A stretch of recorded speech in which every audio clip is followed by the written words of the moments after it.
ದಾಸಬೋಧ. ನೀವೆಲ್ಲರೂ ವಿವೇಕ ಬಲದಿಂದ ಮೌನ ಭಂಗವಾಗಲಾರದಂತೆ ಮಾಡಿಯೂ ಏನೂ ಮಾಡಲಾರದಂತೆ ಮತ್ತು ಇದ್ದೂ ನಿಶ್ಶೇಷ ಇಲ್ಲದಂತೆ ಇರ್ರಿ.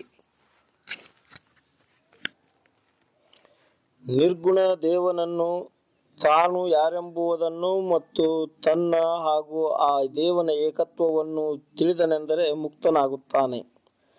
ಎಷ್ಟೆಷ್ಟನ್ನು ತಿಳಿದು ಬಿಡುವನೋ ಅಷ್ಟು ವಿಶ್ವವನ್ನು ದಾಟಿದಂತಾಗುವುದು. ಆ ರೀತಿಯಲ್ಲಿ ತಿಳಿಯುವುದರಿಂದ ಜ್ಞಾನಿಗೆ ಅಹಂಕಾರದ ಮೂಲವೇ ಕಡಿದು ಹೋಗುವುದು. ಆದರೆ ಮನುಷ್ಯನು ತಿಳ್ಕೊಳ್ಳದೆ ಕೋಟ್ಯಾವಧಿ ಸಾಧನಗಳನ್ನು ಬಿಡದೆ ಮಾಡಿದರೂ ಅದರಿಂದಲೇನು ಮೋಕ್ಷಕ್ಕೆ ಅಧಿಕಾರಿ ಆಗಲಾರನು. ಒಟ್ಟಿಗೆ ನಮಗೆ ಹೇಳಬೇಕಾದುದು ಏನೆಂದರೆ, ಮಾಯಾ ಬ್ರಹ್ಮವನ್ನು ಗುರುತಿಸಿ ತನ್ನನ್ನು ತಾನು ತಿಳಿದ ಮಾತ್ರದಿಂದ ಜನ್ಮ ತಪ್ಪುವುದು. ಬಲ್ಲ ಶ್ರೇಷ್ಠ ಪುರುಷರಲ್ಲಿಯ ವಿದ್ಯೆಯನ್ನು ತಿಳಿದುಕೊಂಡು ಯೋಗ್ಯ ಸಮಯಕ್ಕೆ ಅದರಂತೆ ವರ್ತಿಸುವುದರಿಂದಲೇ ಅಪರಿಮಿತ ಸಂಪತ್ತಿಯೂ ವೈಭವವೂ ಬರುತ್ತದೆ. ಅದಕ್ಕಾಗಿ ತಿಳಿಯುವುದೇನೂ ಸಾಧಾರಣವಲ್ಲ. ತಿಳಿಯುವುದರಿಂದ ಎಲ್ಲರಲ್ಲಿ ದೊಡ್ಡಿಸ್ತನ ಪಡೆಯುವುದು. ಅದೇ ಏನೂ ತಿಳಿಯದಿದ್ದರೆ ಎಲ್ಲ ಕಡೆಗೆ ಹೀಯಾಳಿಸುವರು. ದೂರಿನ ಒಂದು ಪದಾರ್ಥ ನೋಡಿಯೇ ಅದಕ್ಕೆ ಭೂತವೆಂದು ಭಾವಿಸುವ ಅಜ್ಞಾನಿಯು ಭೂತ ಬಡಿದು ಸತ್ತೇ ಹೋಗುವನು. ಆದರೆ ಅದೆಲ್ಲ ನಿರರ್ಥಕ ಪೇಚಾಟ ಎಂಬುದು ಬಲ್ಲವರಿಗೆ ಗೊತ್ತಿರುವುದು. ಸಾರಾಂಶ: ಅರಿತವನು ರಹಸ್ಯ ಪಡೆಯುವನು ಹಾಗೂ ಅರಿಯದವನ ನಸೀಬ ಕೊಟ್ಟಿಯು. ಇರಲಿ, ನೆನಪಿನಲ್ಲಿ ಇಡತಕ್ಕದ್ದು ಏನೆಂದರೆ, ಚಲೋ ಕೆಟ್ಟ ಹಿತ ಅಹಿತ ಮುಂತಾದ ಏನೆಲ್ಲವೂ ಅರಿಯುವುದರಿಂದ ತಿಳಿಯುತ್ತದೆ. ಅರಿಯದ ಅಜ್ಞಾನಿಗೆ ಯಮಯಾತನೆ ಇರುತ್ತಿದ್ದು ಜ್ಞಾನಿಗೆ ಅದೇನು ಸಂಬಂಧಿಸುವುದಿಲ್ಲ. ಒಟ್ಟಿಗೆ ಎಲ್ಲವನ್ನು ತಿಳಿದು ನಿಶ್ಚಯ ಮಾಡಿಕೊಂಡವನು ಮುಕ್ತನಾಗುತ್ತಾನೆ. ಇಗೋ, ತಿಳಿದುಕೊಳ್ಳದೆ ರಾಜಕಾರಣದಲ್ಲಿ ಪ್ರವೇಶಿಸಿದರೆ ಅಪಮಾನವಾಗಿ ಪ್ರಾಣ ಕೊಡುವ ಪ್ರಸಂಗ ಬರುವುದು. ಯಾರಿಗೇ ಆದರೂ ಜ್ಞಾನವಿಲ್ಲದಿದ್ದರೆ ಕಠಿಣ ಪರಿಸ್ಥಿತಿ ಬರುವುದು, ಅದು ನಿಶ್ಚಿತ. ಆದ್ದರಿಂದ ತಿಳಿಯದಿರುವುದು ಕೊಟ್ಟಿದ್ದು. ತಿಳಿಯದ ಪ್ರಾಣಿಗಳು ದೈವಹೀನರು. ಮುಖ್ಯವಾಗಿ ತಿಳಿದು ವಿವರಣೆ ಮಾಡಿದರೆ ಜನ್ಮ ಮರಣವೇ ತಪ್ಪುವುದು. ಅದಕ್ಕಾಗಿ ಯಾರೂ ಈ ಬಗ್ಗೆ ದುರ್ಲಕ್ಷ್ಯ ಮಾಡಬಾರದು. ಇಲ್ಲಿ ತಿಳಿಯುವುದೇ ಮುಖ್ಯ ಸಾಧನವಿರುತ್ತದೆ. ತಿಳಿದರೆ ಮೋಕ್ಷ ಪ್ರಾಪ್ತಿಯ ಸುಲಭ ಮಾರ್ಗ ಸಿಗುವುದು. ತಿಳಿಯುವುದು ಮಹತ್ವವೆಂದು ಎಲ್ಲರಿಗೂ ಒಪ್ಪಿಗೆಯಾಗುತ್ತಿದ್ದರೂ ಮೂರ್ಖರಿಗೆ ಅದು ಹುಳಿಲ್ಲವೆಂದು ಅನಿಸುವುದು. ಅದೇನೇ ಇದ್ದರೂ ತಿಳಿಯುವುದರಿಂದಲೇ ಅಲಿಪ್ತತೆಯ ಮರ್ಮ ಸಿಗುವುದು. ಒಂದು ತಿಳುವಳಿಕೆಯ ಹೊರತಾಗಿ ಜೀವನನ್ನು ಯಾರು ಬಿಡಿಸಬಲ್ಲರು? ಯಾವ ಬೇಕಾದ ಕಾರ್ಯವಾದರೂ ತಿಳ್ಕೊಳ್ಳಲಾರದೆ ಕೈಗೂಡದು. ತಿಳಿಯುವುದು ಅಂದರೆ ಅರಿವು ಮತ್ತು ತಿಳಿಯಲಾರದ ಸ್ಥಿತಿ ಎಂದರೆ ಮರೆವು. ಇವೆರಡರಲ್ಲಿ ಯಾವುದು ಯೋಗ್ಯ ಎಂಬುದನ್ನು ಜಾಣರೇ ಹೇಳಲಿ. ಅರ್ಥಾತ್ ತಿಳಿದ ಜನರೇ ಜಾಣರು, ತಿಳಿಯದವರು ಹುಚ್ಚರು. ಪರಮಾರ್ಥದ ಕೊನೆಯ ಸ್ಥಿತಿಯಾದ ವಿಜ್ಞಾನವೂ ಸಹ ತಿಳುವಳಿಕೆಯ ಮೂಲಕವಾಗಿಯೇ ಕೈಗೆ ಹತ್ತುವುದು. ತಿಳಿಯುತ್ತಾ ತಿಳಿಯುತ್ತಾ ತಿಳುವಳಿಕೆ ಕುಂಠಿತವಾಗಿ ಶಬ್ದಗಳು ಕಳಚಿದ ಆ ಸ್ಥಿತಿಯಲ್ಲಿ ನಿರಪೇಕ್ಷ ಸಮಾಧಾನವಾಗುತ್ತದೆ. ವಿಕಲ್ಪ ನಿರಸನ ನಿರೂಪಣೆ. ಮೊದಲು ಸ್ಥೂಲ ದೇಹವೊಂದು ಇದೆ ಅಂತಲೇ ಅಂತಃಕರಣ ಪಂಚಕವು ವಾಸಿಸಲಿಕ್ಕೆ ಅವಕಾಶವಾಗಿದೆ. ಅರ್ಥಾತ್ ತಿಳುವಳಿಕೆ ಉಳ್ಳವನು ತಿಳುವಳಿಕೆ ಎನ್ನುವುದು ಸ್ಥೂಲದ ಆಧಾರದಿಂದಲೇ ಅಸ್ತಿತ್ವದಲ್ಲಿದೆ. ಅದೇ ನ್ಯಾಯದಿಂದ ಸ್ಥೂಲ ಜಗತ್ತಿನ ಹೊರತಾಗಿ ಏನು ಮೂಲ ಮಾಯೆಗೆ ಅರಿವು ಇರದು. ಯಾಕೆಂದರೆ ಸ್ಥೂಲ ಶರೀರದ ಆಧಾರದಿಂದಲೇ ಎಲ್ಲ ಕೆಲಸ ನಡೆಯುವುದು ಅಷ್ಟೇ.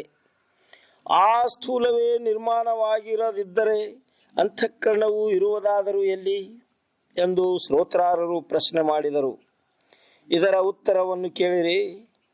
ಭೂಮಿಯ ಮೇಲೆ ಕೆಲವು ಕೀಟಗಳು ಸುತ್ತುಮನೆ, ಮುಳ್ಳುಮನೆ, ಚಲಿಸುವ ಮನೆ ಮೊದಲಾದವುಗಳನ್ನು ನಿರ್ಮಿಸುತ್ತವೆ. ಅದರಂತೆಯೇ ಶಂಖ, ಸಿಂಪೆ, ಕವಡೆ ಮೊದಲಾದ ಜೀವಿಗಳಿರುವವು. ಇವೆಲ್ಲ ಪ್ರಾಣಿಗಳಲ್ಲಿ ಒಳಗಿನ ಹುಳ ಮೊದಲೋ ಏನು ಹೊರಗಿನ ಮನೆ ಮೊದಲೋ ಎಂಬುದನ್ನು ವಿಚಾರ ಮಾಡಿರಿ. ಹಾಗೆ ಕಂಡು ಬರುವುದೇನೆಂದರೆ, ಮೊದಲು ಹುಳಗಳು ನಿರ್ಮಾಣವಾಗಿ ಆಮೇಲೆ ಮನೆಯನ್ನು ಕಟ್ಟುವವು. ಇದಂತೂ ಪ್ರತ್ಯಕ್ಷ ಸಂಗತಿ ಇದ್ದದ್ದರಿಂದ ಹೆಚ್ಚಿಗೇನು ಹೇಳುವ ಕಾರಣವಿಲ್ಲ. ಅದರಂತೆ ಮೊದಲು ಸೂಕ್ಷ್ಮವಿರುತ್ತದೆ, ಆಮೇಲೆ ಈ ಸ್ಥೂಲ ನಿರ್ಮಾಣವಾಗುವುದು. ಈ ದೃಷ್ಟಾಂತದಿಂದ ಶ್ರೋತೃಗಳ ಪ್ರಶ್ನೆ ಬಿಟ್ಟಿತು. ಆಗ್ಗೆ ಶ್ರೋತೃ ಮತ್ತೆ ಕೇಳಿದುದು ಏನೆಂದರೆ, ಮತ್ತೊಂದು ವಿಷಯ ನೆನಪಾಯಿತು. ಗುರುಗಳೇ, ನನಗೆ ಈ ಜನ್ಮ ಮರಣದ ವಿಚಾರವನ್ನು ತಿಳಿಸಿ ಹೇಳಿರಿ. ಯಾರು ಜನ್ಮಕ್ಕೆ ಹಾಕುವರು ಹಾಗೂ ತಿರುಗಿ ಜನ್ಮ ತಕ್ಕೊಳ್ಳುವವನಾದರೂ ಯಾವನು? ಪುನರ್ಜನ್ಮ ಸತ್ಯವೆನ್ನುವುದಕ್ಕೆ ಪ್ರತ್ಯಕ್ಷ ಪುರಾವಿ ಏನು? ಎಲ್ಲರೂ ಬ್ರಹ್ಮದೇವನು ಜನ್ಮಕ್ಕೆ ಹಾಕುವನು, ವಿಷ್ಣು ಸಂರಕ್ಷಿಸುವನು, ರುದ್ರನೆಲ್ಲವನ್ನು ಸಂಹರಿಸುವನು ಎಂದು ಅನ್ನುತ್ತಾರೆ. ಆದರೆ ಇದು ಜನರೂಢಿಯ ಮಾತೇ ಆಗಿದ್ದು ಅದರಲ್ಲಿ ಅನುಭವದ ಕೊರತೆ ಇದೆ. ಅನುಭವ ನೋಡ ಹೋದರೆ ಅದೇನು ವರ್ಣನಾಸ್ಪದವಾಗುವುದಿಲ್ಲ. ಅದೇಕೆ? ಎಲ್ಲರನ್ನು ಹುಟ್ಟಿಸಿದ ಬ್ರಹ್ಮನನ್ನು ಯಾರು ಜನ್ಮಕ್ಕೆ ಹಾಕಿದರಂಗಾರ? ವಿಷ್ಣುವನ್ನು ಯಾರು ಪಾಲನೆ ಮಾಡುವರು? ಮಹಾ ಪ್ರಳಯ ಕಾಲದಲ್ಲಿ ರುದ್ರನನ್ನು ಯಾರು ಸಂಹರಿಸುವರು? ಹೀಗೆ ಯಾವ ಸಂಗತಿಯೂ ನೆಲೆಗಾಣದ ಮೂಲಕ ಜಗತ್ತಿನ ಉತ್ಪತ್ತಿ, ನಾಶ, ಜೀವನ, ಜನ್ಮ, ಮರಣ ಮೊದಲಾದ ಎಲ್ಲವೂ ಸುಳ್ಳಿನ ಕಂತೆ ಎಂದು ಅನ್ನಲು ಅಡ್ಡಿಯಿಲ್ಲ. ಒಳ್ಳೆಯದು. ಇದಕ್ಕೆಲ್ಲ ನಿರ್ಗುಣ ಪರಮಾತ್ಮನು ಕರ್ತನು ಎಂದು ಅನ್ನಬೇಕೆ? ಅವನಂತೂ ವಿಕಾರರಹಿತನಿದ್ದಾನೆ. ಇನ್ನು ಮಾಯ ಜನ್ಮಕ್ಕೆ ಹಾಕುವುದೆಂದು ಅನ್ನೋಣವೇ? ಅದು ತನ್ನದು ತಾನೇ ಬೆಳೆದದ್ದು. ವಿಚಾರ ಮಾಡಿದರೆ ಉಳಿಯುವುದು ಶಕ್ಯವಿಲ್ಲ. ಅದು ಅಂದ ಮೇಲೆ ಈಗ ಹುಟ್ಟುವವನು ಯಾವನು? ಅವನ ಗುರುತೇನು? ಮತ್ತು ಆತನ ಸಂಚಿತ ಕರ್ಮದ ಲಕ್ಷಣ ಆದರೂ ಯಾವುದು? ಪುಣ್ಯವೆಂದರೆ ಏನು ಹಾಗೂ ಪಾಪವಾದರೂ ಯಾವ ಸ್ವರೂಪದ್ದಿದೆ? ಮತ್ತು ಈ ಸಂಶಯಗಳನ್ನು ತೆಗೆಯುವವನಾದರೂ ಯಾವನು ಅವನು? ಇದಾವುದೂ ನಮಗೆ ತಿಳಿಯಲೊಲ್ಲದು. ಬರೇ ಎಲ್ಲರೂ ವಾಸನೆಯು ಜನ್ಮ ತಕ್ಕೊಳ್ಳುವುದು ಎಂದು ಅನ್ನುವರು. ಮುಗಿಯಿತು. ಆದರೆ ಆ ವಾಸನೆ ಏನು ಕಾಣಿಸುವುದಿಲ್ಲ ಅಥವಾ ಹಿಡಿಯಲಿಕ್ಕೂ ಬರುವುದಿಲ್ಲ. ಪರೀಕ್ಷಿಸಿ ನೋಡಿದರೆ ವಾಸನೆ, ಇಚ್ಛೆ, ಕಲ್ಪನೆ, ಉದ್ದೇಶ, ಭಾವನೆ, ನಿಶ್ಚಯ ಈ ಮೊದಲಾದ ಎಲ್ಲವೂ ಅಂತಃಕರಣ ಪಂಚಕದ ವಿವಿಧ ವೃತ್ತಿಗಳಿರುತ್ತವೆ. ಇವೆಲ್ಲ ಒಟ್ಟುಗೂಡಿ ಒಂದು ಅರಿವಿನ ಯಂತ್ರವಿದ್ದು ಎಂದರಾದರೂ ಬರೇ ನೆನಪು ಮಾತ್ರವಾಗಿದೆ. ಆ ನೆನಪಿಗೆ ಜನ್ಮದ ಸಂಬಂಧ ಹೇಗೆ ಹತ್ತಿತು? ದೇಹವಂತೂ ಪಂಚಭೂತದಿಂದ ನಿರ್ಮಾಣವಾಗಿದ್ದು ಅದನ್ನು ವಾಯು ಸಂಚಾಲನೆ ಮಾಡುವುದು ಮತ್ತು ಅರಿಯುವುದು ಮನಸ್ಸಿನ ಸ್ವಭಾವ ಧರ್ಮವಾಗಿದೆ. ಹೀಗೆ ಸಹಜವಾಗಿಯೇ ತತ್ವಗಳು ಒಂದೆಡೆ ಕೂಡಿ ಗಂಟು ನಿರ್ಮಾಣವಾಗಿರುವುದು ಅಷ್ಟೇ. ಅಂದ ಮೇಲೆ ಯಾರು ಯಾರನ್ನು ಹೇಗೆ ಜನ್ಮಕ್ಕೆ ಹಾಕುವರು? ಯಾವುದೂ ಸಿದ್ಧವಾಗದ ಕಾರಣ ಜನ್ಮವೇ ಇರುವುದಿಲ್ಲ. ಹುಟ್ಟಿದ ಪ್ರಾಣಿಯು ತಿರುಗಿ ಜನ್ಮಕ್ಕೆ ಬರುವುದು ಶಕ್ಯವೇ ಇಲ್ಲ. ಅಕಸ್ಮಾತ್ತಾಗಿ ಗಡಿಗೆ ಒಡೆಯಿತೆಂದರೆ ಒಡೆದದ್ದು ಒಡೆದೇ ಹೋಯಿತು. ಇನ್ನು ಈ ಪಕ್ಷಕ್ಕೆ ಅಜ್ಞಾನಿಯೂ ಜ್ಞಾನಿಯೂ ಒಂದೇ ಸಮಾನದ ಆದರಲ್ಲ ಎಂಬ ಸಂಶಯವು ಮಾತ್ರ ಶ್ರೋತೃಗಳಲ್ಲಿ ಬಲಿಯಿತು. ವಕ್ತಾರನು ನುಡಿದುದು ಏನೆಂದರೆ, ಕೇಳಿರಿ ಕೇಳಿರಿ, ಎಲ್ಲವನ್ನು ಪಾಖಂಡ ಮಾಡಬೇಡ್ರಿ. ನಿಮಗೆ ಸಂಶಯವಿದ್ದರೆ ಇನ್ನೂ ವಿಚಾರ ನೋಡಿಕೊಳ್ಳಿರಿ. ಪ್ರಯತ್ನ ಮಾಡದೆ ಯಾವುದೇ ಕೆಲಸ ಆದುದು, ಊಟ ಮಾಡದೆ ಹೊಟ್ಟೆ ತುಂಬದದು, ಅಥವಾ ಜ್ಞಾನದ ಹೊರತಾಗಿ ಮುಕ್ತನಾದುದು ಎಂದಿಗೂ ಸಾಧ್ಯವಿಲ್ಲ. ಇನ್ನೇನು ಸ್ವತಃ ತಾನು ಉಂಡವನಿಗೆ ಜನರೆಲ್ಲರೂ ಹೊಟ್ಟೆ ತುಂಬ ಊಟ ಮಾಡಿದ್ದಾರೆ ಎಂದೇ ಎನಿಸುವುದು. ಆದರೆ ತೃಪ್ತಿ ಎನ್ನುವುದು ಎಲ್ಲರಿಗೂ ಉಂಟಾಗಬೇಕಲ್ಲ. ಈಸು ಕಲಿತವನು ಪಾರಾಗುವನು, ಈಸು ಬಾರದವನು ಮುಳುಗುವವನೆಂಬಲ್ಲಿಯೂ ಸಂಶಯ ಪಡುವವರಿದ್ದಾರೆ. ಅದರಂತೆ ಯಾರಿಗೆ ಜ್ಞಾನವಾಗಿದೆಯೋ ಅವರಷ್ಟೇ ದಾಟುವರು. ನಿಜವಾಗಿ ಯಾವನ ಬಂಧನ ಕಡಿದಿರುವುದೋ ಅವನಷ್ಟೇ ಮುಕ್ತನು. ಆದರೆ ಸ್ವೇಚ್ಛೆಯಿಂದ ಅಡ್ಡಾಡುವವನು ಬಂಧನವೆನ್ನುವುದಿಲ್ಲ ಎಂದು ಅನ್ನುತ್ತಿದ್ದರೂ ವಸ್ತುಸ್ಥಿತಿಯನ್ನು ನೋಡಿದರೆ ಅನೇಕ ಜನರು ಪ್ರತ್ಯಕ್ಷ ಸೆರೆಯಲ್ಲಿ ಬಿದ್ದಿದ್ದಾರೆ. ಆ ಸೆರೆಯಾಳುಗಳ ಗತಿ ಏನು ನೀವೇ ನೋಡಿರಲ್ಲ. ಎರಡನೆಯವರ ಯಾತನೆಯನ್ನು ಅರಿಯದ ಪರದುಃಖ ಶೀತಲ ಮನುಷ್ಯನಂತೆ ಈ ಮಾತಾಗುವುದು ಎಂದು ನಿಸ್ಸಂಶಯವಾಗಿ ತಿಳಿಯಿರಿ. ಇರಲಿ, ಯಾವನಿಗೆ ಆತ್ಮಜ್ಞಾನವಾಗಿ ತತ್ವ ನಿರಸನೆಯಿಂದ ನಿಜ ರಹಸ್ಯವು ಹಸ್ತಗತವಾಯಿತೋ ಅವನಿಗೆ ಕೂಡಲೇ ಸಮಾಧಾನ ಬಿಂಬಿಸುವುದು. ಹೀಗೆ ಜ್ಞಾನದಿಂದ ಜನ್ಮ ಮರಣ ತಪ್ಪುವುದು ಸತ್ಯವು. ಆದರೆ ಯಾರಿಗೂ ಜನ್ಮ ಮರಣವಿಲ್ಲವೆಂದು ಸಾರ್ವತ್ರಿಕ ವಿಧಾನ ಮಾಡುವುದು ಯೋಗ್ಯವಲ್ಲ. ಅದೇ ನಿಜವಿದ್ದರೆ ವೇದಶಾಸ್ತ್ರ ಪುರಾಣಗಳು ಏತಕ್ಕೆ ಬೇಕಾಗಿದ್ದವು? ವೇದಶಾಸ್ತ್ರದ ಪ್ರಮಾಣ ವಚನಗಳು ಎಲ್ಲಾ ಅನುಭವಿ ಸತ್ಪುರುಷರು ಮತ್ತು ಜಗತ್ತಿನ ಜನರೆಲ್ಲರೂ ಸಹ ಮೇಲಿನ ವಿಧಾನವನ್ನು ಒಪ್ಪಿಕೊಳ್ಳುವುದಿಲ್ಲ. ಹೀಗಿರ್ಲಿಕ್ಕಾಗಿಯೂ ನೀನು ಅವರೆಲ್ಲರೂ ಖರೇ ಅಲ್ಲ ಎಂದು ಅಂದರೆ ನಿನ್ನದೇ ಖರೆ ಏತರ ಮೇಲಿಂದಲಪ್ಪ. ಇದು ನಡೆಯದ ಮಾತು. ಆದ್ದರಿಂದ ಎಲ್ಲಿ ಆತ್ಮಜ್ಞಾನವಿರುವುದೋ ಅವನೇ ಮುಕ್ತನು. ಎಲ್ಲಾ ಮನುಷ್ಯರನ್ನು ಮುಕ್ತರೆಂದು ನೋಡುವುದು ಕೂಡ ಜ್ಞಾನದ ಉದ್ಗಾರ ಇರುತ್ತದೆ. ಆದರೆ ಜ್ಞಾನ ಆಗದೆ ಏನು ಉದ್ಗಾರಗತಿ ಇಲ್ಲ, ಉದ್ಧಾರಗತಿ ಇಲ್ಲ. ಎಲ್ಲರ ಉದ್ಧಾರ ಜ್ಞಾನ ಆಗದೆ ಏನು ಉದ್ಧಾರಗತಿ ಇಲ್ಲ. ಆತ್ಮಜ್ಞಾನ ಆದವನಿಗೆ ಜ್ಞಾನದ ಮೂಲಕವಾಗಿ ಈ ದೃಶ್ಯ ಜಗತ್ತೆಲ್ಲ ಮಿಥ್ಯವಾಯಿತು, ಸರಿ. ಆದರೆ ಆ ಮಿಥ್ಯ ಜಗತ್ತೇ ಎಲ್ಲರನ್ನು ಬಂಧನದಲ್ಲಿ ಹಾಕಿರುತ್ತದೆ. ಈಗ ಪ್ರಶ್ನೆಯ ಉತ್ತರ ದೊರೆಯಿತು. ಸ್ವಲ್ಪದರಲ್ಲಿ ಅದರ ಸಾರಾಂಶವೇನೆಂದರೆ, ಜ್ಞಾನಿಯು ಜ್ಞಾನದಿಂದ ಮುಕ್ತನಾಗುವನು ಮತ್ತು ಅಜ್ಞಾನಿಯು ತನ್ನ ಕಲ್ಪನೆಯಿಂದ ಬಂಧನ ಹೊಂದುವನು. ವಿಜ್ಞಾನ ಪೂರ್ಣ ಅನುಭವ ಜ್ಞಾನದಂತೆ ಅಜ್ಞಾನವನ್ನು ಮುಕ್ತನಂತೆ ಬದ್ಧನನ್ನು ಅಥವಾ ನಿಶ್ಚಯದಂತೆ ಸಂಶಯವನ್ನೆಂದಿಗೂ ತಿಳಿಯಲೇಬಾರದು. ಸತ್ಯ ದೃಷ್ಟಿಯಿಂದ ಬಂಧನವೆನ್ನುವುದು ಏನೂ ಇಲ್ಲವೇ ಇಲ್ಲವೆಂಬುದು ನಿಜವಿದ್ದರೂ ಇದೇ ಜನರನ್ನು ಜರ್ಜರ ಮಾಡುತ್ತಿರುವುದು. ಅದಕ್ಕೆ ವಸ್ತುಸ್ಥಿತಿಯು ತಿಳಿಯುವ ಹೊರತು ಅನ್ಯ ಉಪಾಯವೇ ಇಲ್ಲ. ಏನೂ ಇಲ್ಲದೆ ದುಃಖ ಕೊಡುತ್ತಿರುವುದೇ ಒಂದು ದೊಡ್ಡ ಆಶ್ಚರ್ಯವಾಗಿದೆ. ನೋಡಿರಿ, ಅದನ್ನು ಮಿಥ್ಯವೆಂದು ತಿಳಿಯಲೊಲ್ಲನೆಂದೇ ಅವನು ಬದ್ಧನಾದದ್ದು. ಅದಕ್ಕಾಗಿ ಭೋಳೆ ಭಕ್ತಿಯು ಸಿದ್ಧಿಸುತ್ತದೆ ಎಂಬ ಉದ್ದರಿಯ ಮಾತನ್ನು ಬಿಟ್ಟುಕೊಟ್ಟು ವಿವೇಕದಿಂದ ಮೋಕ್ಷದ ಸ್ಥಿತಿಯನ್ನು ತಿಳಿದುಕೊಳ್ಳಬೇಕು. ಹೆಚ್ಚಿಗೇನು, ಮನುಷ್ಯನು ಮುಕ್ತನಾಗಬೇಕಾದರೆ ಮೊದಲಿಗೆ ಜ್ಞಾನ ಕಲಿಯಬೇಕು. ಎಲ್ಲವನ್ನು ತಿಳಿದರೆ ಸಹಜವಾಗಿಯೇ ಬೇರೆ ಆಗಲಿಕ್ಕೆ ಬರುವುದು. ಸಿದ್ಧಾಂತವಾಗಿ ಏನೂ ತಿಳಿಯದಿರುವುದು ಅಜ್ಞಾನವು, ಎಲ್ಲವನ್ನು ತಿಳಿಯುವುದು ಜ್ಞಾನವು. ಆ ಜ್ಞಾನವು ಕುಂಠಿತವಾಗಿ ತಾನೇ ಆತ್ಮನಾಗುವುದು ವಿಜ್ಞಾನವು. ಅಮೃತ ಕುಡಿದು ಅಮರನಾದವನು ಜನರಿಗೆ ಸಾವು ಹೇಗೆ ಬರುತ್ತದೆ ಎಂದು ಕೇಳುವಂತೆ, ಜ್ಞಾನ ಪಡೆದುಕೊಂಡವನು ಬದ್ಧನಿಗೆ ಜನ್ಮ ಹೇಗೆ ಬರುವುದು ಎಂದು ಅನ್ನುವನು. ಸುಬದ್ಧನು ಜನರಿಗೆ ನಿಮಗೆ ಭೂತ ಹೇಗೆ ಬಡದೆಯುವುದಪ್ಪ ಎಂದು ಕೇಳುವನು. ವಿಷಬಾಧೆಯ ಆಗದವನು ನಿಮಗೆ ಹೇಗರೆ ವಿಷಯ ಏರುವುದು ಎಂದು ಪ್ರಶ್ನೆ ಮಾಡುವನು. ಈ ದೃಷ್ಟಾಂತಗಳಂತೆ ಜ್ಞಾನದ ಭೂಮಿಕೆಯಿಂದ ನೋಡಿದರೆ ಅಜ್ಞಾನಿಯ ಸ್ಥಿತಿಯು ಸರಿಯಾಗಿ ಲಕ್ಷ್ಯಕ್ಕೆ ಬರಲಾರದು. ಬದ್ಧನ ಸ್ಥಿತಿಯು ಯಥಾರ್ಥವಾಗಿ ತಿಳಿಯಬೇಕಾದರೆ ಮೊದಲು ತಾನು ಬದ್ಧನಂತೆ ಆಗಿ ನೋಡಬೇಕು. ಅಂದರೆ ಎಲ್ಲವೂ ತಿಳಿದು ಬಿಟ್ಟು ಪ್ರಶ್ನೆ ಮಾಡುವ ಕಾರಣವೇ ಉಳಿಯುವುದಿಲ್ಲ. ಹೌದು, ವಿವೇಕವನ್ನು ದೂರಿಟ್ಟೇ ಬದ್ಧನ ಲಕ್ಷಣವನ್ನು ನೋಡಬೇಕಾಗುವುದು. ಎಚ್ಚತ್ತವನು ಮಲಗಿದವನ ಬಗ್ಗೆ ಇವನು ಯಾಕೆ ಬಡಬಡಿಸುತ್ತಾನೆಯೋ ಏನೋ ಎಂದು ಅನ್ನುವನಾದರೆ, ಕನಸಿನಲ್ಲಿಯ ಅನುಭವ ಬರಲು ಅವನು ಸ್ವತಃ ಮಲಗಿ ನೋಡಲಿ.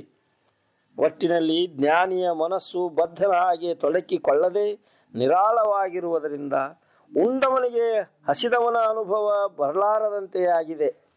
ಇಷ್ಟು ವಿವರಣೆಯಿಂದ ಸಂಶಯ ಕಡಿದು ನಿಶ್ಚಿತವಾದುದು ಏನೆಂದರೆ, ಜ್ಞಾನದಿಂದ ಮೋಕ್ಷ ಪ್ರಾಪ್ತಿಯಾಗುವುದು. ವಿವೇಕ ನೋಡಿದರೆ ಆತ್ಮಸ್ಥಿತಿ ಬಿಂಬಿಸುವುದು. ಜ್ಞಾನಿಯು ಜ್ಞಾನ ಮಾಡಿಕೊಂಡು ಮುಕ್ತನಾಗುವನು ಎನ್ನುವುದು ನಮಗೆ ಒಪ್ಪಿಗೆಯಾಯಿತು, ದೇಹಾಂತ ನಿರೂಪಣೆ. ಆದರೆ ಬದ್ಧನಿಗಾದರೂ ಜನ್ಮ ಹೇಗೆ ಬರುತ್ತದೆ ಎಂಬುದೇ ನಮ್ಮ ಪ್ರಶ್ನೆಯು. ಅಂತ್ಯಕಾಲಕ್ಕೆ ಬದ್ಧನಾದರೂ ಏನು ಜನ್ಮ ತಕ್ಕೊಳ್ಳುವುದು? ಬದ್ಧ ಜೀವನು ಸತ್ತು ಹೋದ ಮೇಲೆ ಅಲ್ಲೇನೂ ಉಳಿಯುವುದೇ ಇಲ್ಲ. ಅವನ ಅರಿವುವಂತೂ ಸಾಯುವ ಮೊದಲೇ ಲೋಪವಾಗಿರುತ್ತದೆ. ಹೀಗೆ ಸಂಶಯ ತೆಗೆದಿದ್ದಾರೆ. ವಕ್ತಾರನು ನುಡಿಯುವುದು ಏನೆಂದರೆ, ಇದರ ಉತ್ತರ ಕೇಳಿರಿ, ಇನ್ನು ಬೇರೆ ಕಡೆಗೆ ಲಕ್ಷ್ಯ ಕೊಡಬೇಡಿರಿ. ಮನುಷ್ಯನು ಸಾಯುವಾಗ ಪಂಚಪ್ರಾಣಗಳು ಜಾಗ ಬಿಡುವವು ಅಷ್ಟೇ. ಅವನ ಸೂಕ್ಷ್ಮ ವಾಸನೆಯು ಪ್ರಾಣರೂಪವಾಗಿದ್ದರಿಂದ ಪ್ರಾಣವು ದೇಹ ಬಿಡುವಾಗ ವಾಸನಾ ಸಹಿತವಾಗಿ ಹೊರಬೀಳುತ್ತದೆ. ಹೀಗೆ ವಾಸನೆಯು ಗಾಳಿಯೊಡಗೂಡ ಹೊರ ಹೋದ ಮೇಲೆ ಕೆಲವು ಕಾಲ ಗಾಳಿಯ ರೂಪದಿಂದಲೇ ಇದ್ದು ಆಮೇಲೆ ತನ್ನ ಇಚ್ಛಾನುಸಾರವಾಗಿ ಮತ್ತೆ ಜನ್ಮ ತಕ್ಕೊಂಡು ಬರುವುದು. ಈ ಸಂಗತಿಯನ್ನು ನಾವು ಕೆಳಗೆ ಸಿದ್ಧ ಮಾಡಿ ತೋರಿಸುವೆವು. ಕೆಲವು ಪ್ರಾಣಿಗಳು ನಿಜವಾಗಿಯೇ ಸತ್ತು ಹೋದ ಮೇಲೆಯೂ ಅವಕ್ಕೆ ಜೀವ ತಿರುಗುವುದನ್ನು ನಾವು ಕೇಳುವುದಿಲ್ಲವೇ? ಜೀವವನ್ನು ದೇಹದೊಳಗೆ ಪುನಃ ಬಲವಾಗಿ ನುಗ್ಗಿಸಿದ್ದರಿಂದ ಕೈಕಾಲು ಊನವಾಗುವ ಅನುಭವ ಸಹ ಬರುವುದಂತೆ. ಅಥವಾ ಹಾವು ಕಡಿದು ಸತ್ತ ಮೇಲೆ 3 ದಿವಸವಾದರೂ ವೈದ್ಯನು ಅವನನ್ನು ಎಬ್ಬಿಸಿದ ಉದಾಹರಣೆಗಳು ಉಂಟು. ಹಾಗೆ ವಾಸನೆಯು ತಿರುಗಿ ಬರುತ್ತದಲ್ಲ, ಅದರಂತೆಯೇ ಕೆಲವು ಸಿದ್ಧಿ ಪುರುಷರು ಹೆಣ ಎಬ್ಬಿಸುವರು. ಆ ವೇಳೆಗೆ ಅವರು ಯಮಲೋಕದಿಂದ ಜೀವವನ್ನು ತಿರುಗಿ ತರುತ್ತಾರಲ್ಲ, ಹಾಗೆಯೇ ಎಷ್ಟೋ ಜೀವರಿಗೆ ಶಾಪವಾದಾಗ್ಗೆ ಶಾಪದೇಹ ಬಂದು ಪುನಃ ಉಶಾಪದ ವೇಳೆಗೆ ಅವರು ಪೂರ್ವ ದೇಹಕ್ಕೆ ಬರುತ್ತಾರೆ. ಕೆಲವು ಕಾರಣ ಪುರುಷರು ಸ್ವೇಚ್ಛೆಯಿಂದ ಬಹಳ ಜನ್ಮ ತಕ್ಕೊಳ್ಳುವರು. ಮತ್ತೆ ಕೆಲವರು ಸಿದ್ಧರು ಮತ್ತೊಂದು ಮೃತ ಶರೀರದಲ್ಲಿ ಪ್ರವೇಶ ಮಾಡಿ ಪುನಃ ಮೊದಲಿನ ದೇಹಕ್ಕೆ ಬರುತ್ತಾರೆ. ಹೀಗೆ ವಿವಿಧವಾಗಿ ಜೀವರ ಅನೇಕರು ಶರೀರ ಬಿಟ್ಟು ಹೋಗುವುದು, ಅದೇ ಅಥವಾ ಮತ್ತೊಂದು ಶರೀರಕ್ಕೆ ಬರುವುದು ಮಾಡುತ್ತಾರೆ. ಇದರ ಮೇಲಿಂದ ಮರಣ ಕಾಲಕ್ಕೆ ವಾಸನಾ ಮಿಶ್ರಿತ ಪ್ರಾಣವು ಶರೀರ ಬಿಟ್ಟು ಹೋಗುವುದು, ಹೊರಗೆ ಕೆಲಕಾಲವಿರುವುದು, ಪುನಃ ಯಾವುದೊಂದು ಶರೀರದಲ್ಲಿ ಪ್ರವೇಶಿಸುವುದು ಪ್ರಮಾಣಿತವಾಯಿತು. ಇನ್ನು ಊದಿದೊಡನೆ ಗಾಳಿ ಹೋಗಲು ಅಲ್ಲಿಯೇ ಹನುಮಂತನು ಹುಟ್ಟಿದನಂತೆ. ಆ ರೀತಿಯಾಗಿಯೇ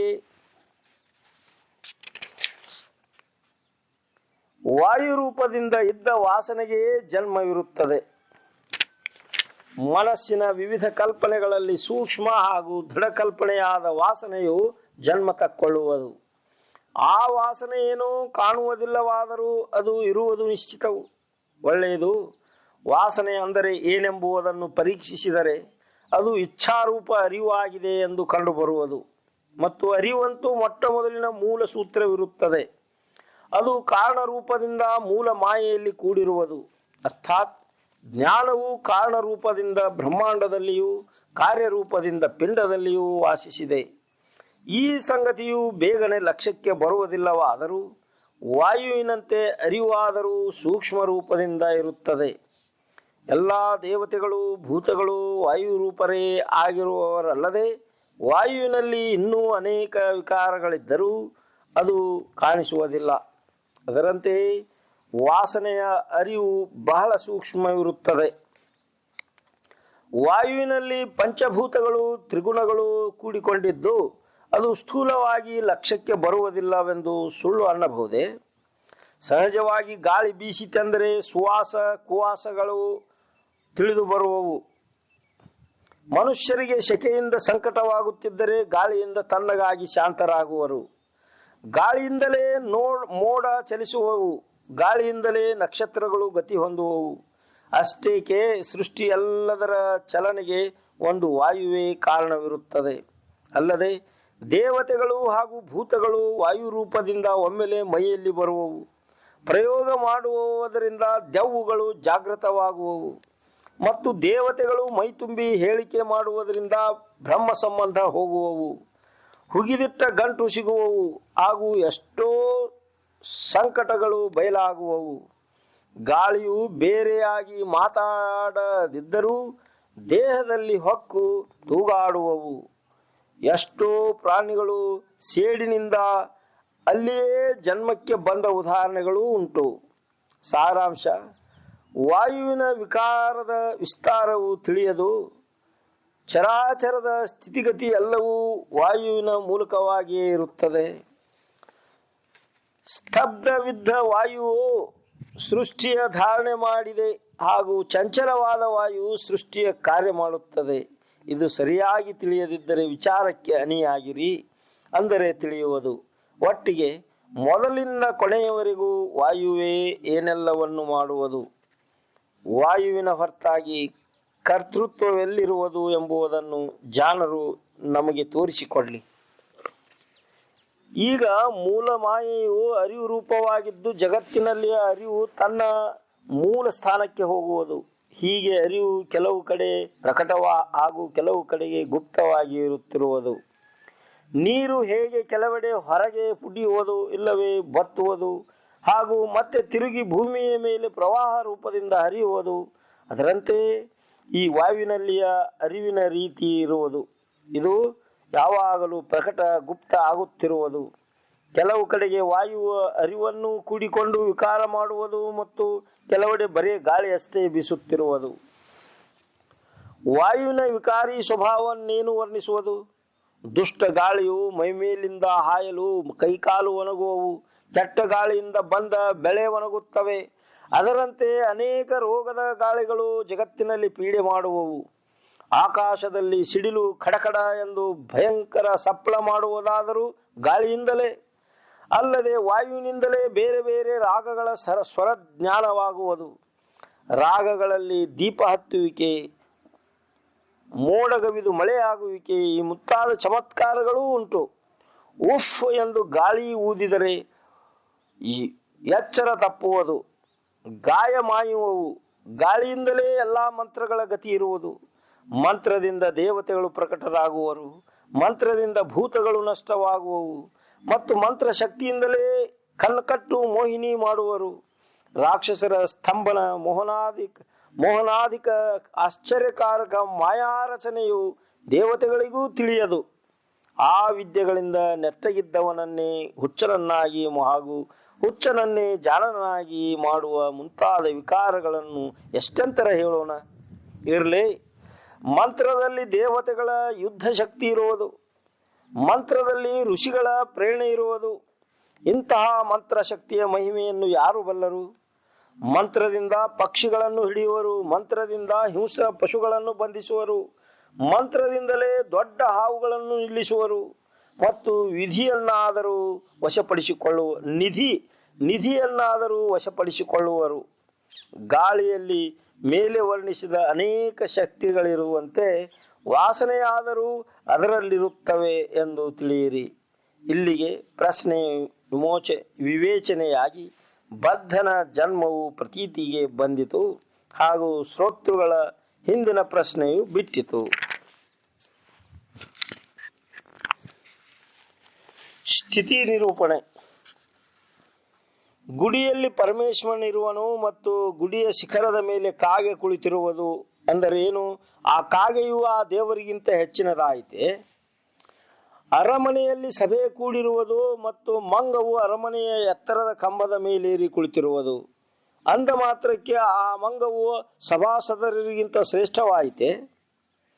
ಬ್ರಾಹ್ಮಣರು ಸ್ನಾನ ಮಾಡಿಕೊಂಡು ತಿರುಗಿ ಹೋದರೂ ಬಕಪಕ್ಷಿಯು ನದಿಯಲ್ಲಿಯೇ ಕುಳಿತಿರುವುದು ಅಂದಷ್ಟಕ್ಕೆ ಆ ಬಕವು ಬ್ರಾಹ್ಮಣರಿಗಿಂತ ಹೆಚ್ಚಿದೆಂದು ತಿಳಿಯಲಾದೀತೆ.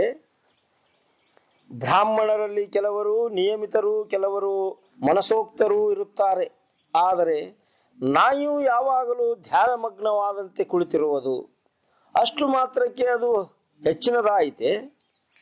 ಬ್ರಾಹ್ಮಣರು ಲಕ್ಷ ಮುದ್ರೆಗಳನ್ನು ಅರಿಯರು, ಆದರೆ ಬೆಕ್ಕು ತನ್ನ ಬೇಟೆಯ ಮೇಲೆ ಲಕ್ಷ ಹಚ್ಚುವುದರಲ್ಲಿ ಪ್ರವೀಣವಿರುವುದು ಅಂದರೇನು?